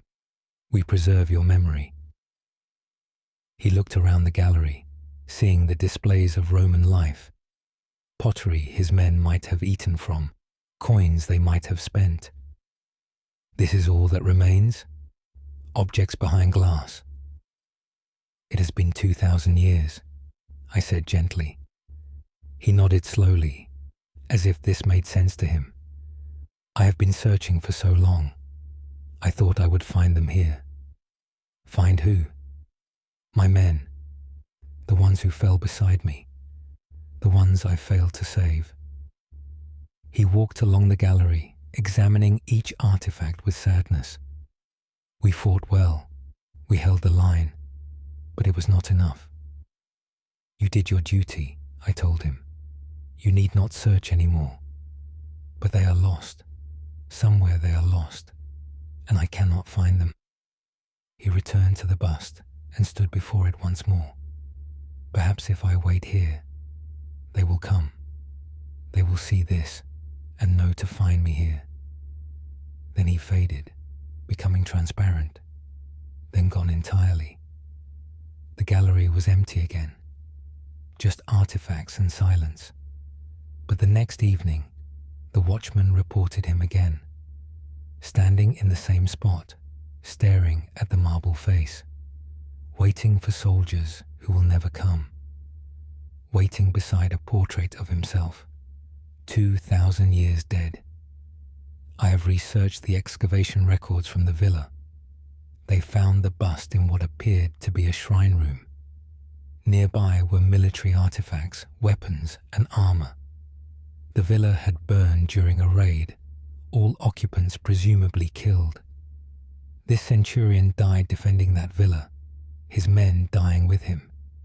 Now he searches for them in the only place his image remains, standing guard over a marble memory of himself, waiting for a century of soldiers who are dust and forgotten. I do not disturb him when I work late. I let him stand his watch in the Roman gallery. A soldier who cannot abandon his duty, even after 2 millennia. A commander who cannot accept that his men are truly gone. Dr. Harold Winter's Ashmolean Museum, Oxford, 27th September 1868. Archivist's note, Dr. Nathaniel Ashcroft. This log was donated to British Museum with other Ashmolean records in 1962. The Roman bust remains on display to this day. Museum guards report a figure in Roman military dress standing before it during night shifts, particularly near the anniversary of ancient battles. End of file. Proceeding to next recovered document. Case file NOA 1895F. Classification: Lighthouse Keeper's Personal Diary. Date of statement: 6th December 1895. Location: Cornwall, England. Author: Keeper William Penrose. Personal diary: The Signal from the Sea.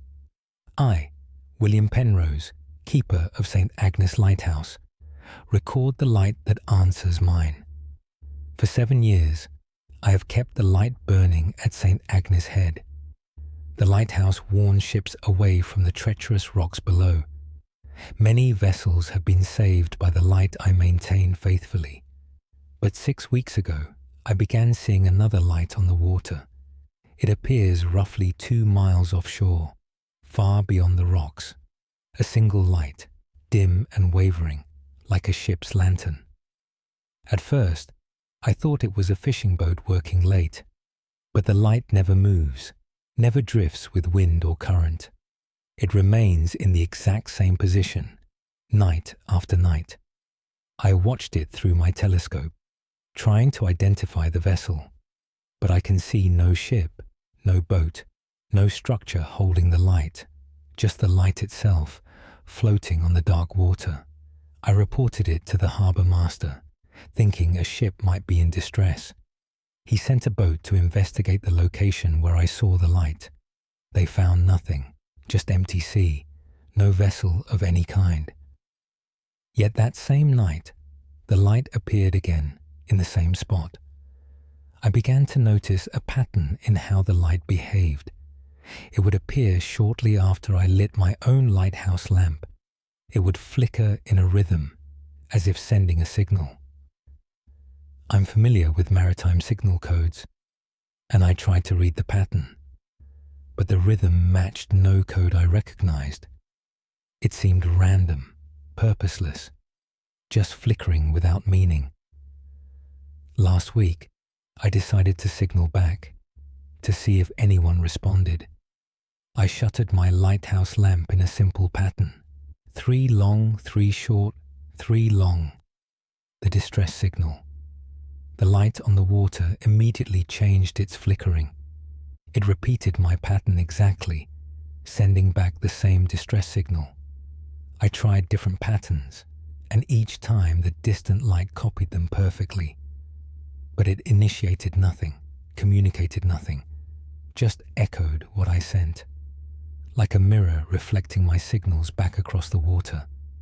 I consulted the lighthouse records from previous keepers. 20 years ago, a keeper named James Trelawney drowned near St. Agnes. He had taken a small boat out to inspect the rocks during low tide. A sudden fog rolled in, and he became disoriented. His boat was found dashed against the rocks. James's body never recovered. The records note that James was a dedicated keeper who never missed lighting the lamp. He served this lighthouse for 15 years before his death. I believe James still tends his light, even from beneath the waves. Unable to keep the lighthouse itself, he maintains his own lamp offshore, watching for my light each evening, confirming it burns bright, echoing my signals to show he still stands his watch. Last night, I tried something different. Instead of signaling patterns, I left my lamp burning steady. The light on the water burned steady as well, matching mine perfectly. We stood watch together, 2 lights guarding the same dangerous coast, one in the lighthouse, one on the water where a keeper drowned. I no longer find the distant light unsettling. I find it comforting, knowing I am not alone in this isolated place, that another keeper, even in death, still performs his duty, still warns ships away from danger, still maintains his eternal watch.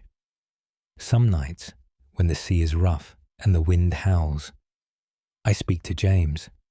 I tell him the light burns bright, that no ships have wrecked here, that his years of service are remembered and honored. I do not know if he hears me across the water, but his light burns steadily on, never wavering, never failing. A keeper who drowned but did not abandon his post. A light that shines from beneath the waves, warning and watching still. William Penrose, St. Agnes Lighthouse, Cornwall 6th, December 1895. Archivist's note, Dr. Nathaniel Ashcroft. This diary was acquired from Cornwall Lighthouse Service records in 1907. St. Agnes Lighthouse was automated in 1954. The last keeper reporting the distant light still visible offshore. Modern Coast Guard surveys find no explanation for the light's origin. It continues to be reported by sailors passing St. Agnes Head. End of file. Case closed to public record. The original document remains sealed within the vaults of the British Museum. The NOA archive remains committed to documenting phenomena that defy conventional understanding. These cases are submitted for academic review and further investigation. Further access requires written authorization or curiosity strong enough to ignore the warnings. Until next time, these are the National Occult Archives.